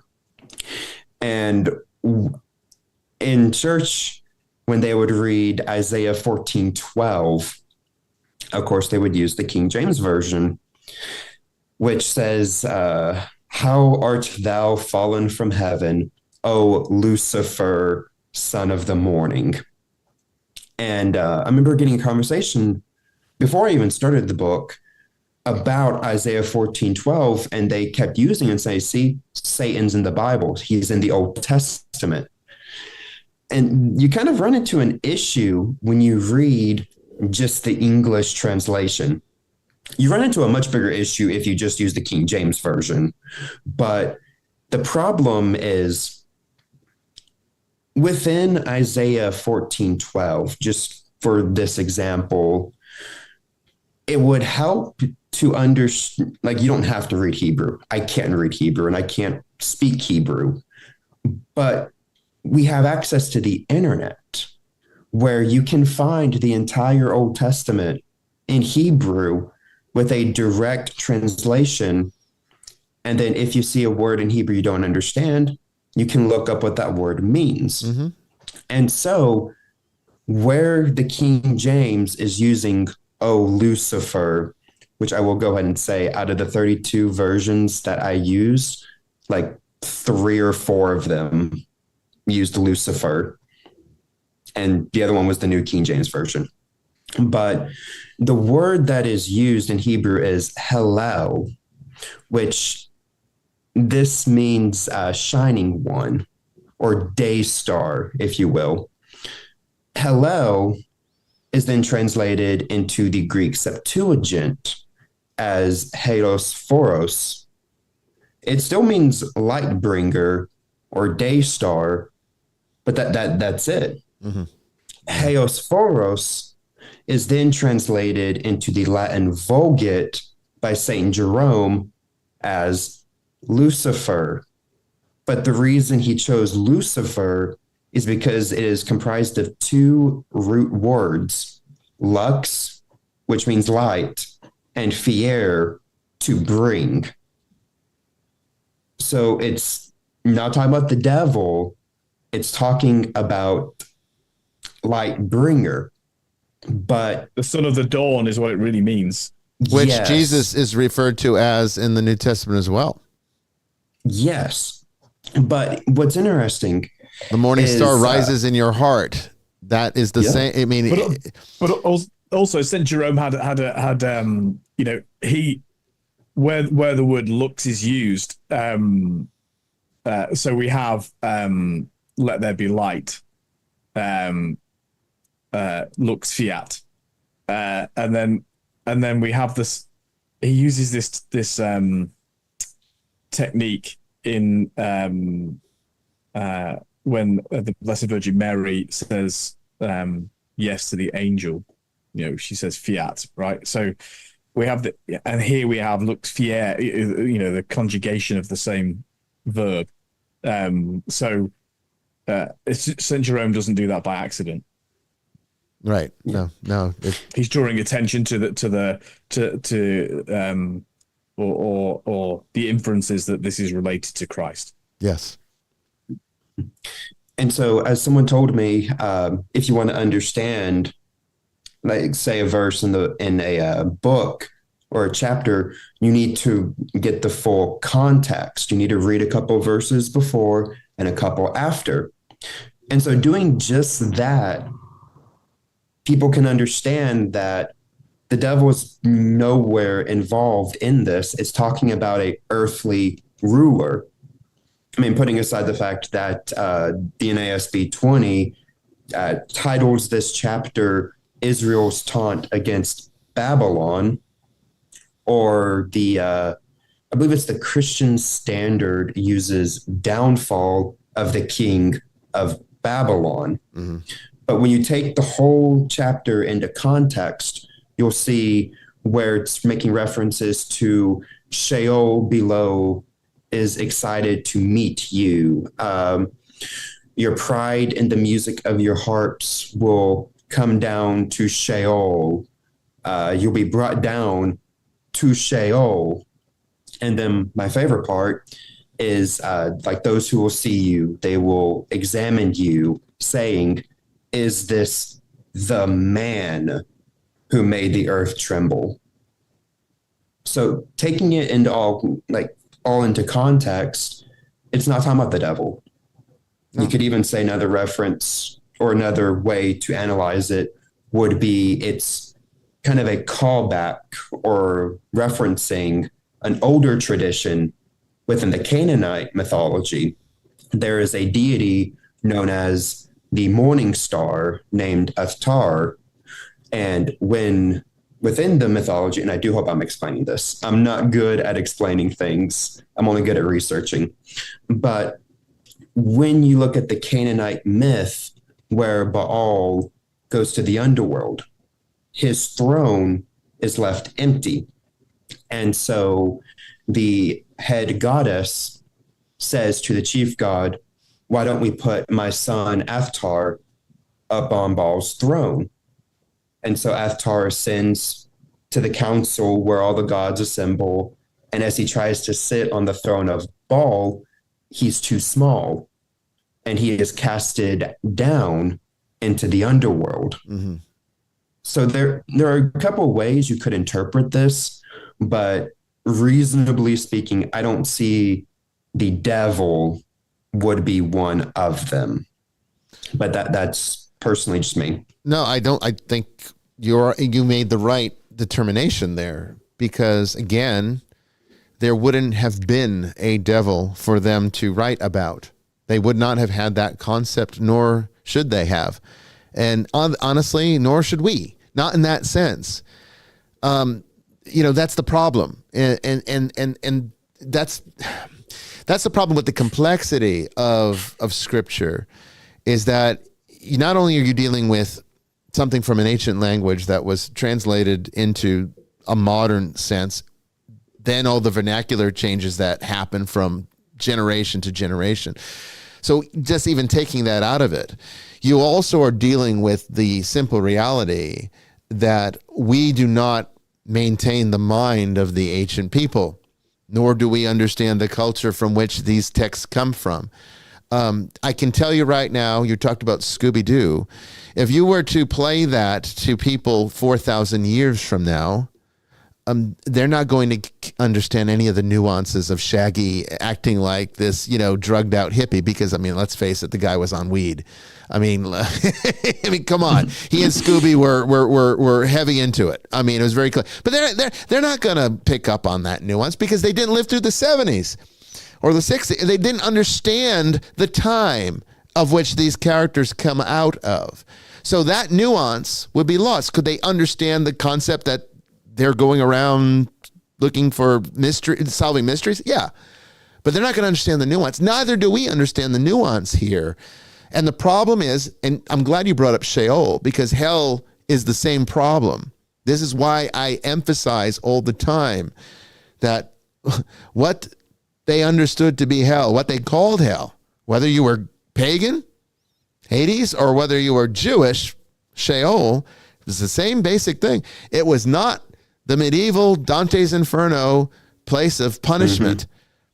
Gehenna is a completely different thing, and it's far more conditional than locational. In the sense that it's very clear that nothing can exist in the perfection of God once everything's been restored. So one of the good things about this time before the second coming is that we still have time to be made perfect from our vantage point. Okay? Because once Christ returns, the reason the world ends as we understand it is because God's perfection comes back full circle and nothing imperfect can withstand that. That's the Gehenna. Gehenna is the action of eliminating and annihilating all the imperfection. Therefore, hell is literally the annihilation. And this is why I say that the one thing, and I'm going to get in trouble with a lot of Christians for this one, but the one thing that the Jehovah's Witness got right is that. They got that right. The idea that there's this place, a location somewhere in God's creation where he throws all of the evildoers to be punished for all eternity is not consistent at all with anything that's in the Judeo-Christian theology. Not consistent at all. It's basically taking Jesus' concept of Gehenna, the gnashing and grinding of teeth, and misinterpreting what he's actually saying. Because why is he saying that there will be that? Is it for this all eternity? Yes, it's all eternity because once that's your condition, that's final. So it's all eternal in the sense that if you lose salvation, there's no getting it back. That's the eternal part. The gnashing and grinding of teeth is the realization of, oh shit, this is what I lost. But there's nothing in that should infer that this is a awareness that the person maintains forever. There's nothing that says that. And there's nothing in the Jewish theology that would support that for the reasons that you're citing. That, first of all, there isn't some king of hell, devil, that's there torturing people and trying to win them over, or trying to steal them, rather. And it's like, because doesn't even Revelation say that hell is the prison for Satan? A prisoner wouldn't be ruling his prison. Correct. It's a prison and also the second death. Why would they call it second death if it's like this place you go to be tortured forever? Death is not. Death is finality. Death is conclusion. And I know the fathers of the church debated this a lot, but remember, as much as we can look to them to understand the context, and we should and we do, we can't also forget that they were still the product of the influences of their time as well. Zoroastrianism was fundamental. It was. And apocalypticism was fundamental. It changed everything about the Jewish mind. And that got adopted into the pagan mind as they converted. And this is where we ended up with where we have in the Middle Ages, a very superstitious religion. And we have not recovered from it. We haven't. We have not recovered from it. It's only gotten worse, in fact. I do think, to a certain degree, the Protestant Reformation was perhaps an attempt to try to get back to a more responsible theology. Unfortunately, they just decided, after they took it out of Martin Luther's hands, and let's face it, Martin Luther did not intend to create a new religion. He did not intend to create a denomination. He was a Catholic, all right? And he wanted to preserve the Catholic Church by getting it back to the basics of what the faith believed in. And they took it out of his hands, and then Lutheranism really was its own animal. It wasn't really him calling the shots at that point. And of course, that hasn't changed. So we've continued on this nonsensical concept of the devil, of hell. And we really don't understand it at all anymore. That's the problem. We're going to take our next break. I'm sure Brandon has more. If you've got questions, you can always ask them. But we're going to break here, and I'm going to see if I can fix this screen. I'm sorry. I don't know what changed, but I'm going to work on it during the break, so don't go away.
Desire burning like a fire.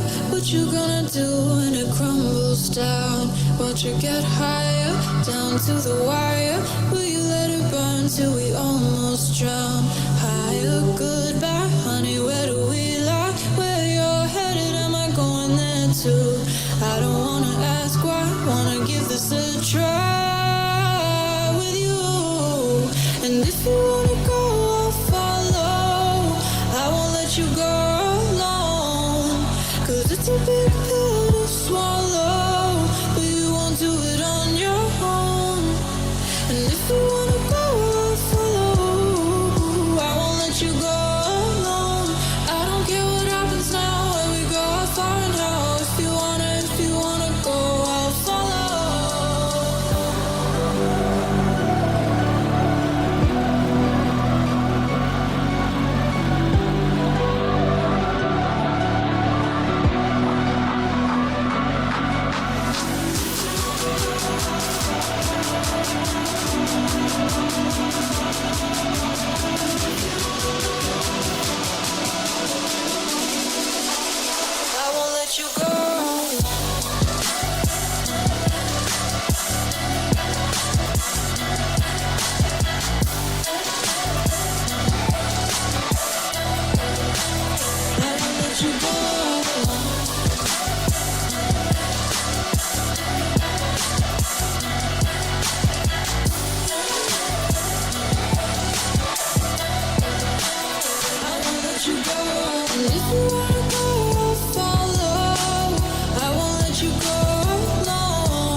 made your mind yet? Have you got your heart set? I don't wanna jump half-hearted. Gotta get your feet wet, gotta give what you get. I don't wanna finish where we started. Like the river flowing, tell me where we're going. Take me to a place that's brand new. With every second growing, time feels like it's slowing with you. And if you wanna go, I'll follow. I won't let you go. No, no. If you wouldn't do, swallow. You won't do it on your own. If you wanna go, I'll follow. I won't let you go. I don't care what happens now when we go how far and how. If you wanna go, I'll follow.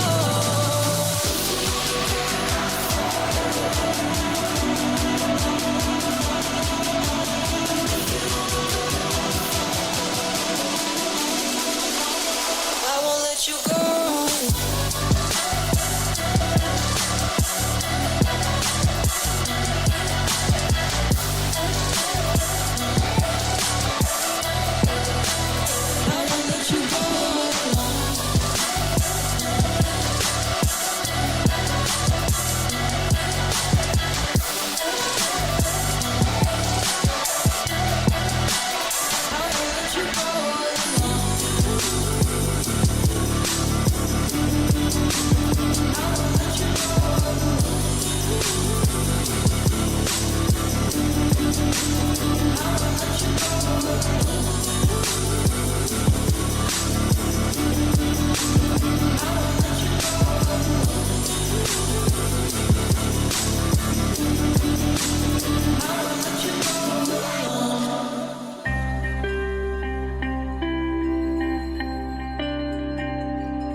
Welcome back, everyone, to the third and final hour of Vestiges After Dark. I think I got this screen fixed. I don't know what's going on with Zoom. It's just not responding the way I'm used to.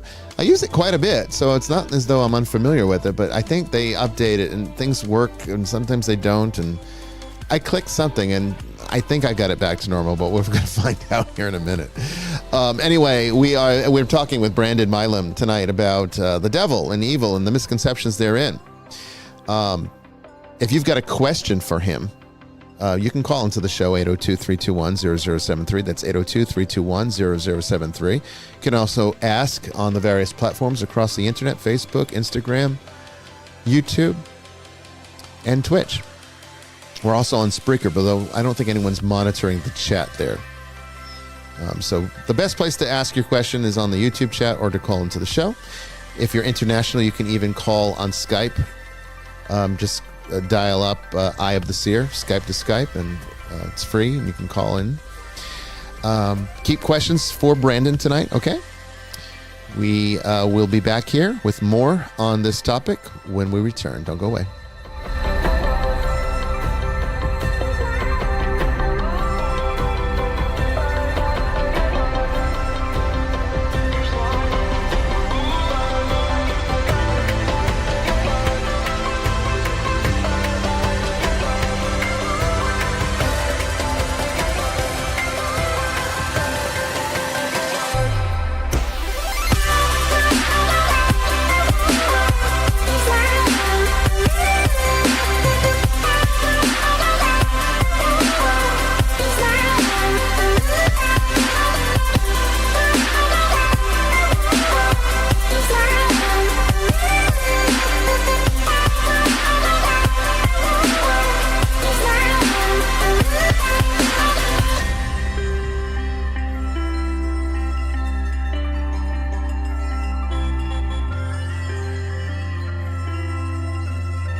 One of the interesting things about Thomas Aquinas, when I do sometimes complain that the Western Church can be a little too philosophical, a little too technical in trying to get down to the meanings of everything. And sometimes they lose the air of mystery that the Orthodox Church does so much better, I think.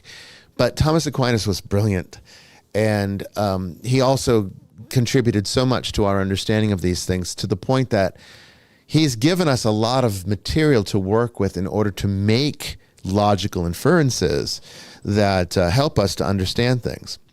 And so one of the things Thomas Aquinas understood about the nature of reality was that if God were to leave, if God's presence were to leave an object or a person or a place, that whatever it is would cease to exist.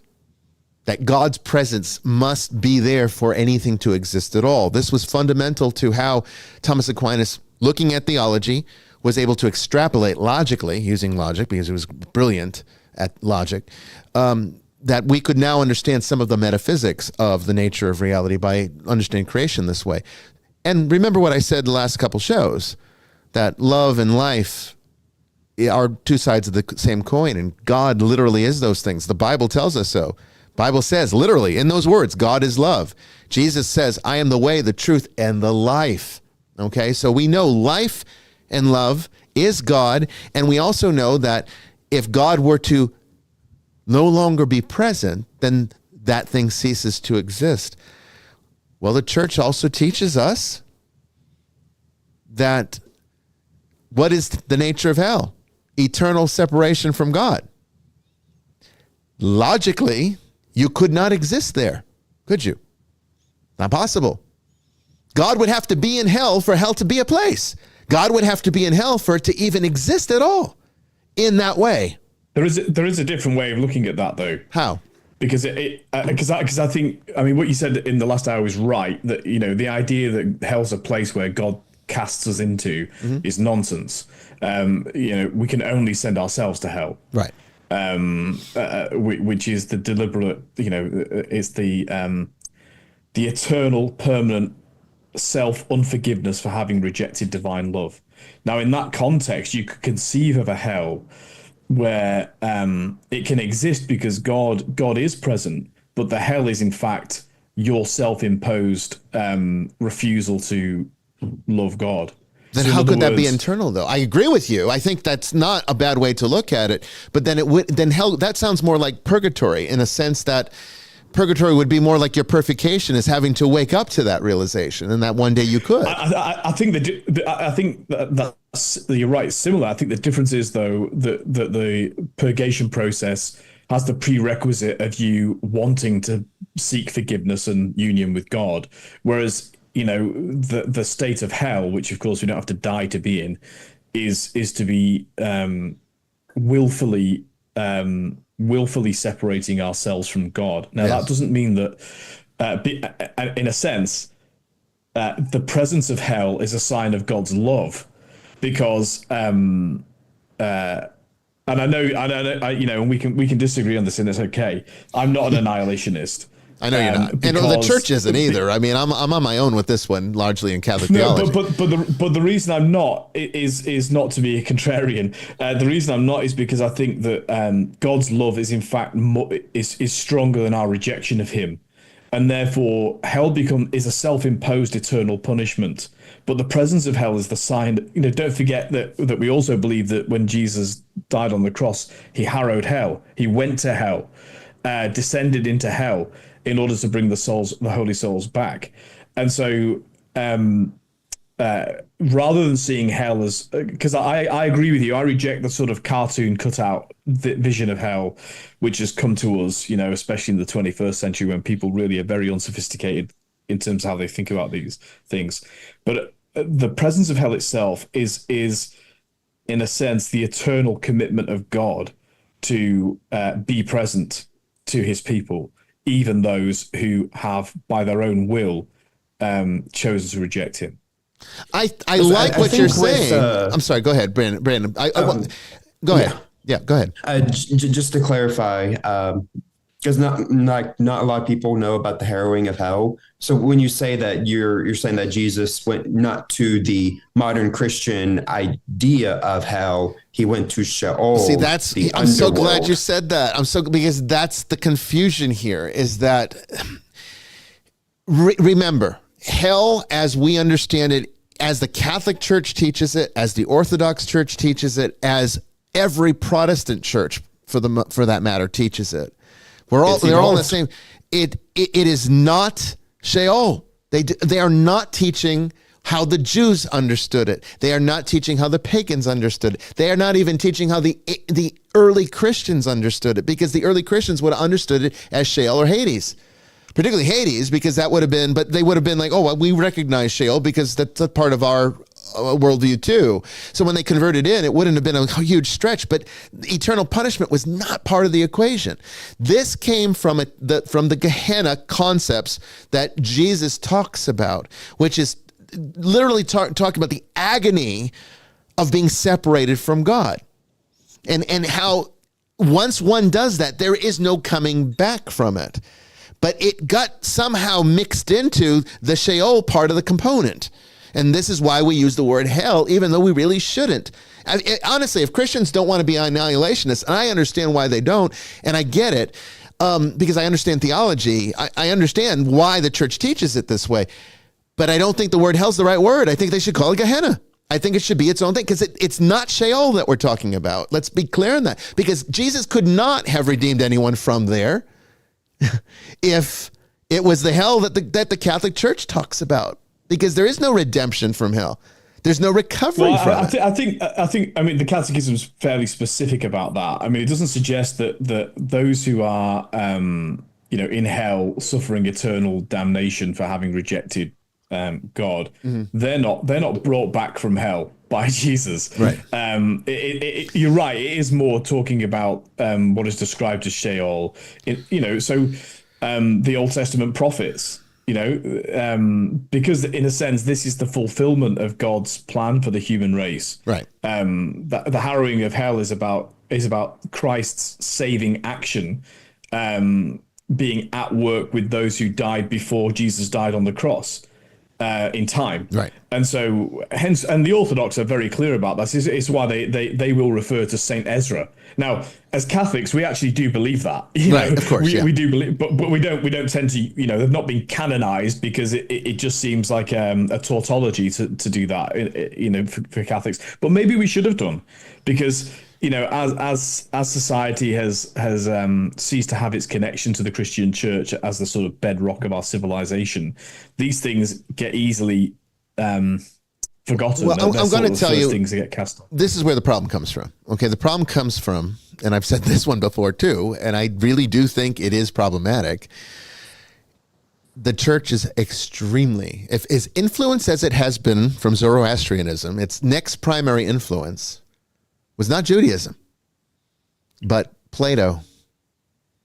It's excessively Platonic, the church, Aristotle, and Catholic theology. And what did Plato teach? The eternal nature of the soul, which gave the Christian a need to come up with some explanation for how one could be separated from God and still exist when that shouldn't be possible. If the soul is made to be eternal, which is what most Christians do believe and what the church fundamentally does teach, then that makes sense. It can't be annihilated, which is why they turn the lake of fire into this pit for all the demons too, because it's always assumed that angels are also eternal and can't be destroyed. So therefore there needs to be a place to lock them up. And that's where that whole prison motif comes from. But the fact of the matter is, this is Plato's influence on the Jewish, the foundations of Judaism. And the language of place is very, very problematic. Yes, yes. And of course, that underpinned the Protestant objections to the idea of purgatory, notwithstanding the evil use of purgatory as a sort of economic driver for getting money out of people. I mean, everyone knows that is very clearly wrong and evil. But the part of the problem of and I engage in, because I was an Anglican priest for so long, I engage regularly in sort of the defense of purgatory as a principle. Yeah. But the primary mistake or miscategorization is the idea of place, because we're really not talking about places. Places by their nature are dependent upon time and space, upon physics, and we're not talking about that at all. But the problem is that we haven't got many better words. We can talk about state, or a way of being. But I mean, if I can read the 633 Catechism of the Catholic Church, just in terms of what we were immediately talking about with the harrowing of hell, it says, because I think it clears it up. Scripture calls the abode of the dead, to which the dead Christ went down, hell, Sheol in Hebrew, or Hades in Greek, because those who are there are deprived of the vision of God. Such is the case for all the dead, whether evil or righteous, while they await the Redeemer, which does not mean that their lot is identical, as Jesus shows through the parable of the poor man Lazarus, who was received into Abraham's bosom. It is precisely these holy souls who awaited their Saviour in Abraham's bosom, whom Christ the Lord delivered when he descended into hell. Jesus did not descend into hell to deliver the damned, nor to destroy the hell of damnation, but to free the just who had gone before him. Yes, and I think the harrowing is the one and done kind of thing. It's not something that continues to happen. It was Absolutely. It was that period of time between the crucifixion, the resurrection, the church trying to explain what Jesus was doing in those the 3 days kind of thing. So Holy Saturday sort of is a way of remembering kind of that. Yes. But go ahead. So, anyways, we can go on for hours. There's just a little bit more. Yeah, go right ahead. Yeah. Okay. So, speaking of hell, kind of not a really good transition, but you had mentioned Job before. Yes. We did the last break. So Job is very fascinating. Job and Zechariah, they're very fascinating because this is a theological shift. You go from the Hebrew word Satan, which is just adversary or accuser, to now we have a title, Hastatan. And the King James Version isn't only to blame for this. Out of the 32, 29 of them use the proper name Satan. And this is incorrect. This is translating Hastatan as the accuser. We now have a single entity who does the accusing or does the opposing, but that's it. This figure, Hastatan, is a part of God's court, the divine counsel that's in Job. His focus point is to do as God commands. He tests individuals' faithfulness and then accuses them. Same thing with Job. Job is an uprighteous man, and Hastatan tells God that he only worships you because you've given him all of this. Take his things away and he will rebuke you. This isn't the devil, Satan. This is Hastatan. The title is given to an individual figure that is subordinate to God. And I think that's the biggest distinction is the modern concept of the devil. He has his own free will. His plans are to usurp God, to destroy his creation. Hastatan cannot do that. Hastatan does what God wants him to do. He has no free will outside of his function, his job. And we don't know if it's the same exact figure in Zechariah, but again, it's Hastatan. It isn't. Well, it's Satan, more like a title. the devil. It's, maybe it's something that could be held by numerous people. It could be Yes. something that is handed on to someone else or appointed to someone else. You could look at it that way. Like a king almost, king isn't referring to one person. It's several people. It's a title that that several people could have throughout history. If they met whatever the criteria was for that particular time in that particular kingdom. So yeah, it works like that. It's one of the members of the court, like a steward or a diplomat. Different functions within the court. An advocate. An advocate, yeah. Service, yeah. There you go. Yeah, exactly. Yeah, it was very much so. So this is also part of what fuels also my notions on the problem with the concept of hell in the traditional Christian sense, is that if we got the devil this wrong, we probably got that wrong too, since the very word. But can we? But do we ignore holy tradition? Because I agree. If you're trying to make a purely scriptural argument, which is essentially what we've been engaged in the main body of this episode, a contemporary Orthodox Jew would very much describe the Satan in Job in the terms that you're describing. Yeah. That Satan's not opposed to God. He is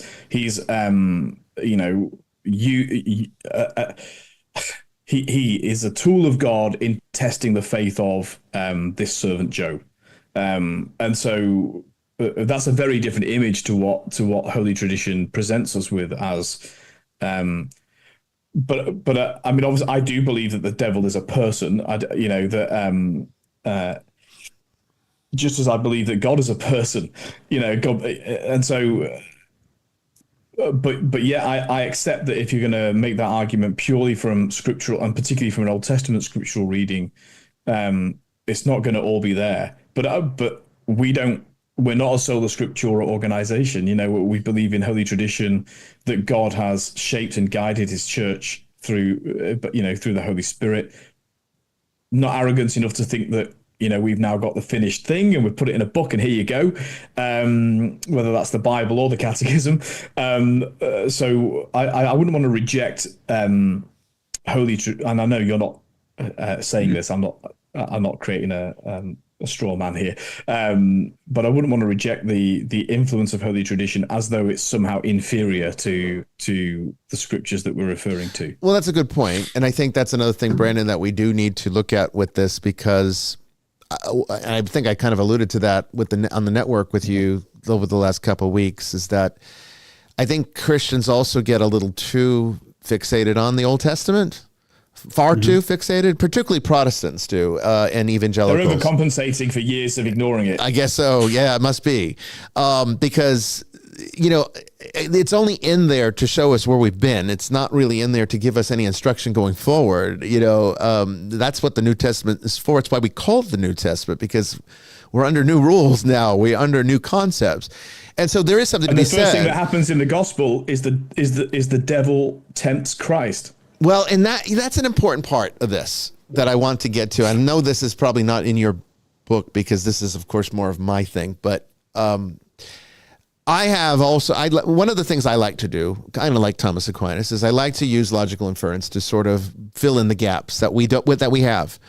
We still have to ask ourselves, if the Jewish religion is correct, if we can say that there's nothing that Judaism taught that was incorrect, perhaps not complete, but I don't think the church says that it's wrong. It just says it's not the complete version.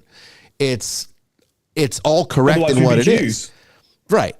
And that's how the church would look. So if that's true, if we can say that, then we still have to explain, then where does the devil as we know him as Christians come from? Because it's not coming from the Garden of Eden serpent. It's not coming from the God's court as the accuser. It's definitely not any of these numerous examples of Satan or Hasatan or all these other variations, or the angel of the Lord standing in defiance and using that term.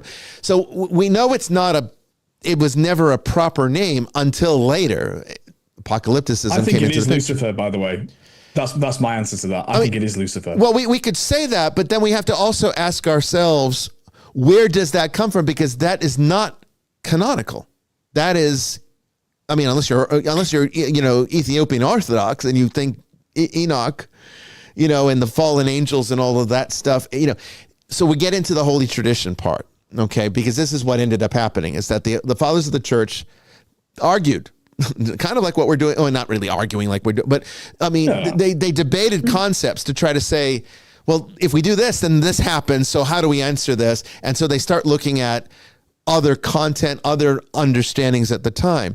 The real issue I have, though, and this is how I resolve it, is that I still think Yetzirah is the core of what the devil is. I don't think that changes. I don't think just because Judaism was incomplete that somehow that's not the full picture. I do think Yetzirah is the devil. And that would mean that we are ultimately our nature, our fallen nature is where that comes from. But where does this objectification, this separation, because it's not just this internal thing. There is, any exorcist is going to tell you, an externalization of this phenomenon. And we can't always just write it off to egregores. You know, I have a category in my system of fallen angels for a reason. I would just label them all egregores if it was that. So I recognize this. This is how I get around it. So we can even ask ourselves, well, let's call it Lucifer if we want to, but what's Lucifer? Because the problem with Lucifer is light bringer, and even Jesus calls himself that, or Jesus is referred to as that in the New Testament. Both are, you know. Well, it's the antidote. Yeah. You know, it's but it's still the same word, but reversal. it's the same term, which I think is the clue. I think where the devil comes from and why that's our early, in the Gospels, very early, you know, if you're reading them sequentially, the devil makes his appearance quickly in this. The reason this is happening, I think, is that this is what happens. And I've said this before on the show, but I'm going to say it now because it's relevant. And for people that might not have heard that show from however many seasons ago, what I think it is that when God becomes man, incarnates humanity, but is too perfect to take on the sinful nature, where does the sinful nature of the human flesh go? Does it just eradicate? Does he just become this perfect man right off the bat? Or is human nature still fallen despite the fact that God incarnates? Because clearly it is. He could be killed. He rose from the dead, but he still could be hurt. He still could be tortured. He could still feel pain. So he still had fallen human nature, even though he couldn't sin. He still was subject to fallen human. So where did the part that can't sin, where did the part that does sin go when the part that can't sin took on human flesh? I think that's where the devil comes from. I think that's exactly what the devil is.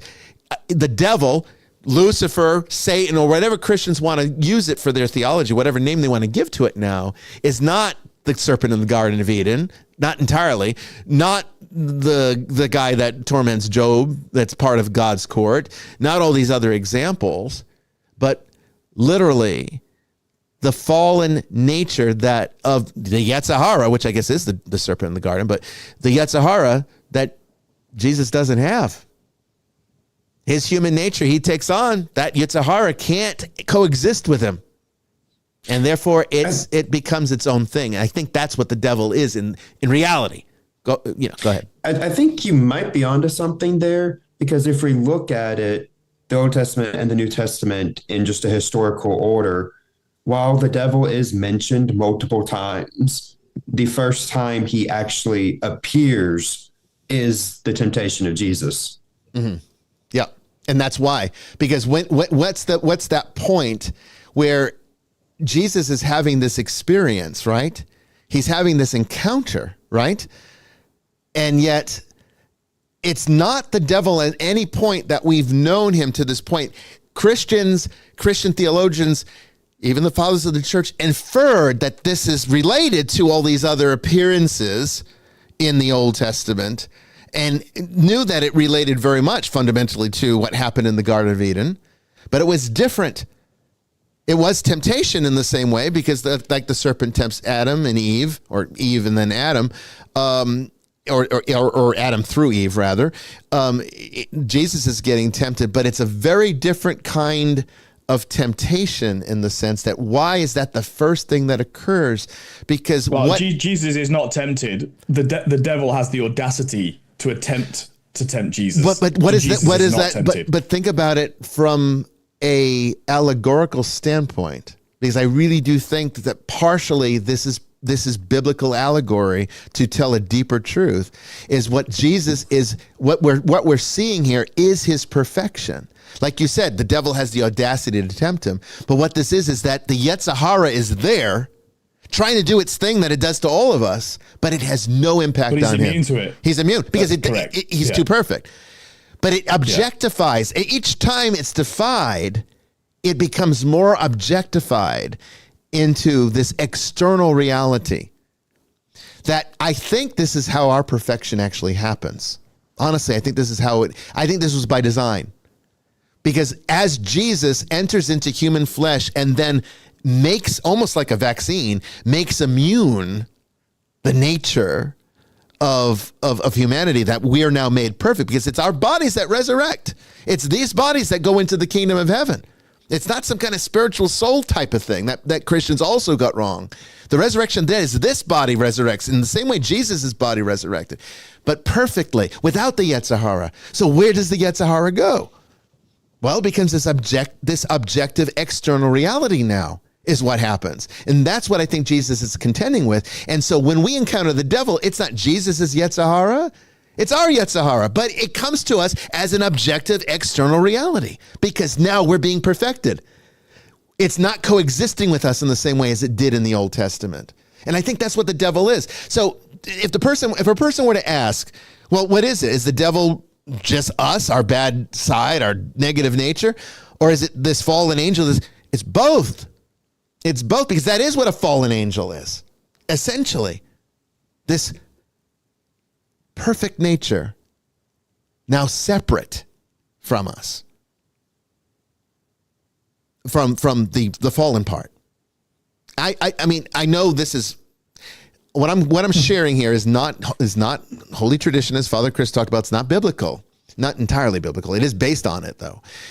What it is a logical inference in the spirit of how Thomas Aquinas came to certain conclusions. And I'm not putting myself in his category, not by any stretch of the imagination, but what I am saying here is I think this is the next process of the church understanding itself, because it has to understand this. We have to understand, how are we made perfect? Well, where does that imperfect part go? We just think of it as it just evaporates.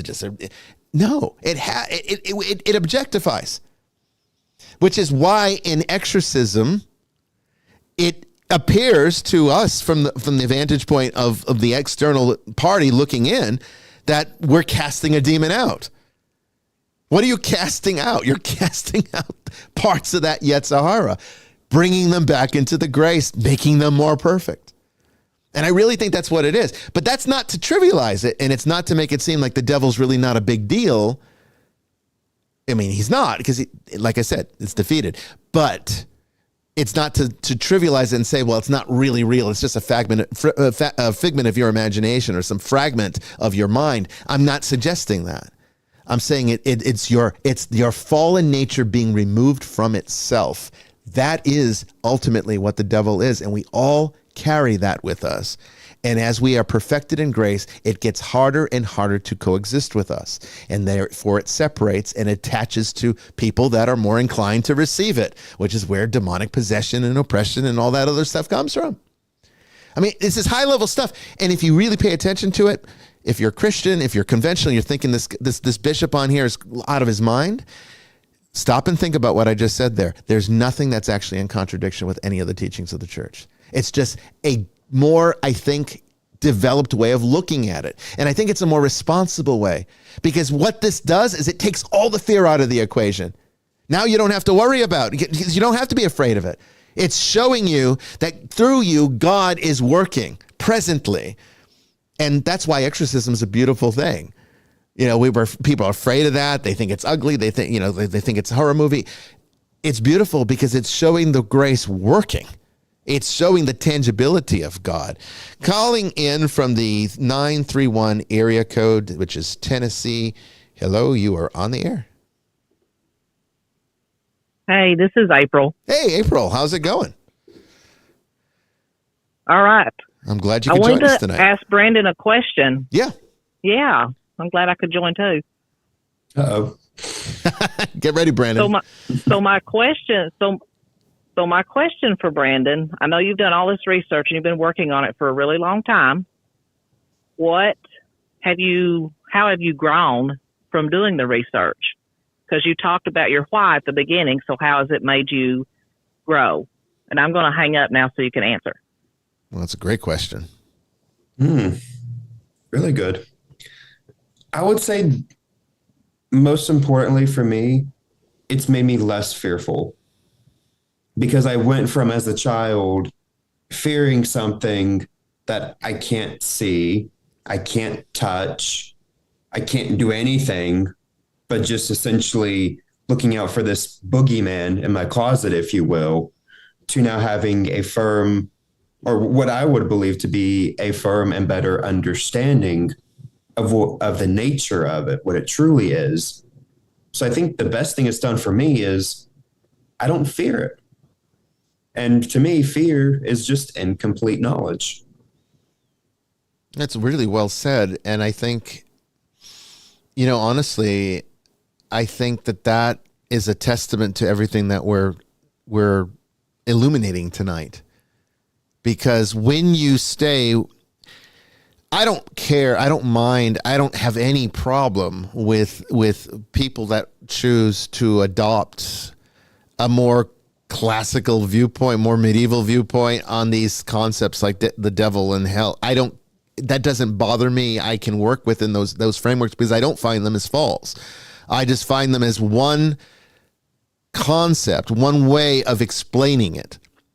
Though I do think now that we have things like psychology, and now that we do have a more enlightened perspective on science, I think there are better ways of explaining it that will be more responsive to the people of today than a 1,000-year-old superstitious story that is largely unrelatable. For the average person today who has no interest in religion, they cannot wrap their heads around the idea of the boogeyman version that you've talked about, Brandon. You have to almost grow up with it today to believe that today. I did not grow up with that concept, even though my family was loosely Christian. I did not grow up with a boogeyman concept of the devil. I thought my grandmother's boogeyman concept of the devil, where she was burning charade cards, was absolutely hilarious. I couldn't even fathom that somebody could actually be that superstitious. I just saw that as one of her numerous superstitions, just like the umbrellas, just like the black cats or the ladders or the broken mirrors. I just saw it as that. The number 13 was another one. You name it, whatever classic superstition, she had it. And the devil was one of them. So I personally think that in our day and age, to speak to people so that they can get a better relationship with God and realize that we're not talking at least when this Christian talks, I'm not talking about the sky daddy. I don't see God that way.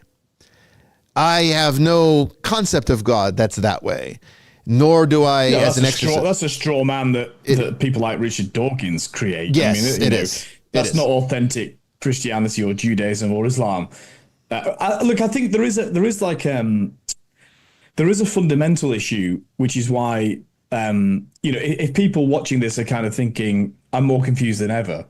Maybe we might have done some harm. Actually, I think that's okay, because I think, and I'm gonna speak in very classical Catholic terms now. Please, that's why you're here. One of I know. But you fill in the parts I can't do, Father. You fill in the parts I can't do. But I think it will be very helpful because. And I've said it on the show before in other contexts, but part of the dilemma of this is actually part of the nature of the devil himself, because whereas God is defined by who he is, and God points towards a unity, he makes order out of chaos. The devil is the opposite. So the devil is constantly. I think Fulton Sheen said something like constantly sharing the rumor that he doesn't exist, and so it's really hard to sort of reconstruct the devil, who is constantly deconstructing himself, because he's completely at war with his own nature, created to be perfect spirit and in perfect union with God. And and having rejected that, this is very classical Catholic teaching now.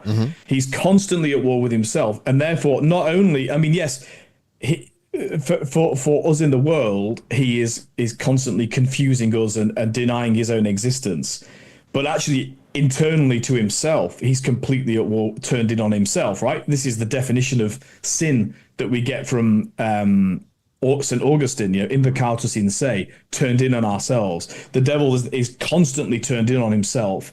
And therefore, and again, it does overlap with psychology. People who end up in psychological distress are people who can't integrate who they are. Because they've done something that goes against their own moral compass, their own internal nature, we would say they've committed a sin. Yeah. And so they're caught in this complete, either an acceptance that they're damned forever or a denial that they did anything wrong at the same time. And so the real problem in trying to talk about these things is that the devil is at work telling us what and who he is not. And that's why, look, an over focus on that is why it is so problematic. Whether that was in the medieval Catholic Church in the name of generating money in an economy, or whether it's the sort of Southern Baptist, if you look at a naked woman, the devil's going to zap you. Both of those things are caricatures that are actually a sort of, they're an outpouring of the very demonic spirit itself, because at the heart of it is a confusion as to and an over focus on what it is that disintegrates us from the unifying image of God, which is why the healthier response, and the one that we can agree on, is that the antidote to this, and I think, Brandon, that's why you've said your personal response to this is that you're less afraid. That's good, right? And so because the antidote to it is in fact to focus on who we know to be true and right and perfect, and that is the person of Jesus Christ, God incarnate, that is actually leading us towards a unity of mind and spirit, a unity with what the created order will be in the fullness of time, the eschatological vision. That is the antidote. And so if you're finding it difficult, no surprise that we're finding it difficult to define the devil, because the very nature of the devil is to resist identification. It's why he doesn't want to be named. So we're coming full circle to this, that because the devil is defined by who he isn't. I mean, everything you're saying there is true. I can't disagree with any of it, because it's all true what you've said. What I was responding to, I think, from Brandon's answer from April's question, and I think the real beauty here is that I think now that Brandon has shared this with others who might need this information, that now they can take a more enlightened approach towards it, and I think that we can do that by getting away from some of the more fantastical semantics. I don't disagree with that. Yeah. I don't disagree with that at all. Yeah.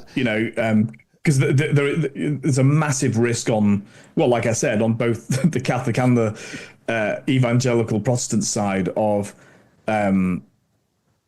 this is why the devil is so clever. Pure intelligence. I mean, don't underestimate, because we can be so busy pursuing who the devil is that we forget to worship God, and that's how it happens. Mm-hmm. Yeah, and I think I think that's happened for centuries. I mean, I think that was the problem with the Middle Ages. Honestly, the medieval church. I mean, that was fundamentally what it was. It needed to be resisted. Not everything was bad about the Reformation. No, it really wasn't. Honestly, I really think that Martin Luther was a decent person who had really decent intentions. I don't think at all he would have. I mean, I can't speak for him. I don't know, but I don't think he would have fathomed that it would have turned into 500 years of apostasy. Practically, I don't think it was his intention. No, I don't. No. So I really think that. I think if he would have known or foreseen that, he wouldn't have done it. He would have gone about it a different way. The church needed reformation. It did, not the kind that it got, though. We got the Council of Trent as a result of it. Yes.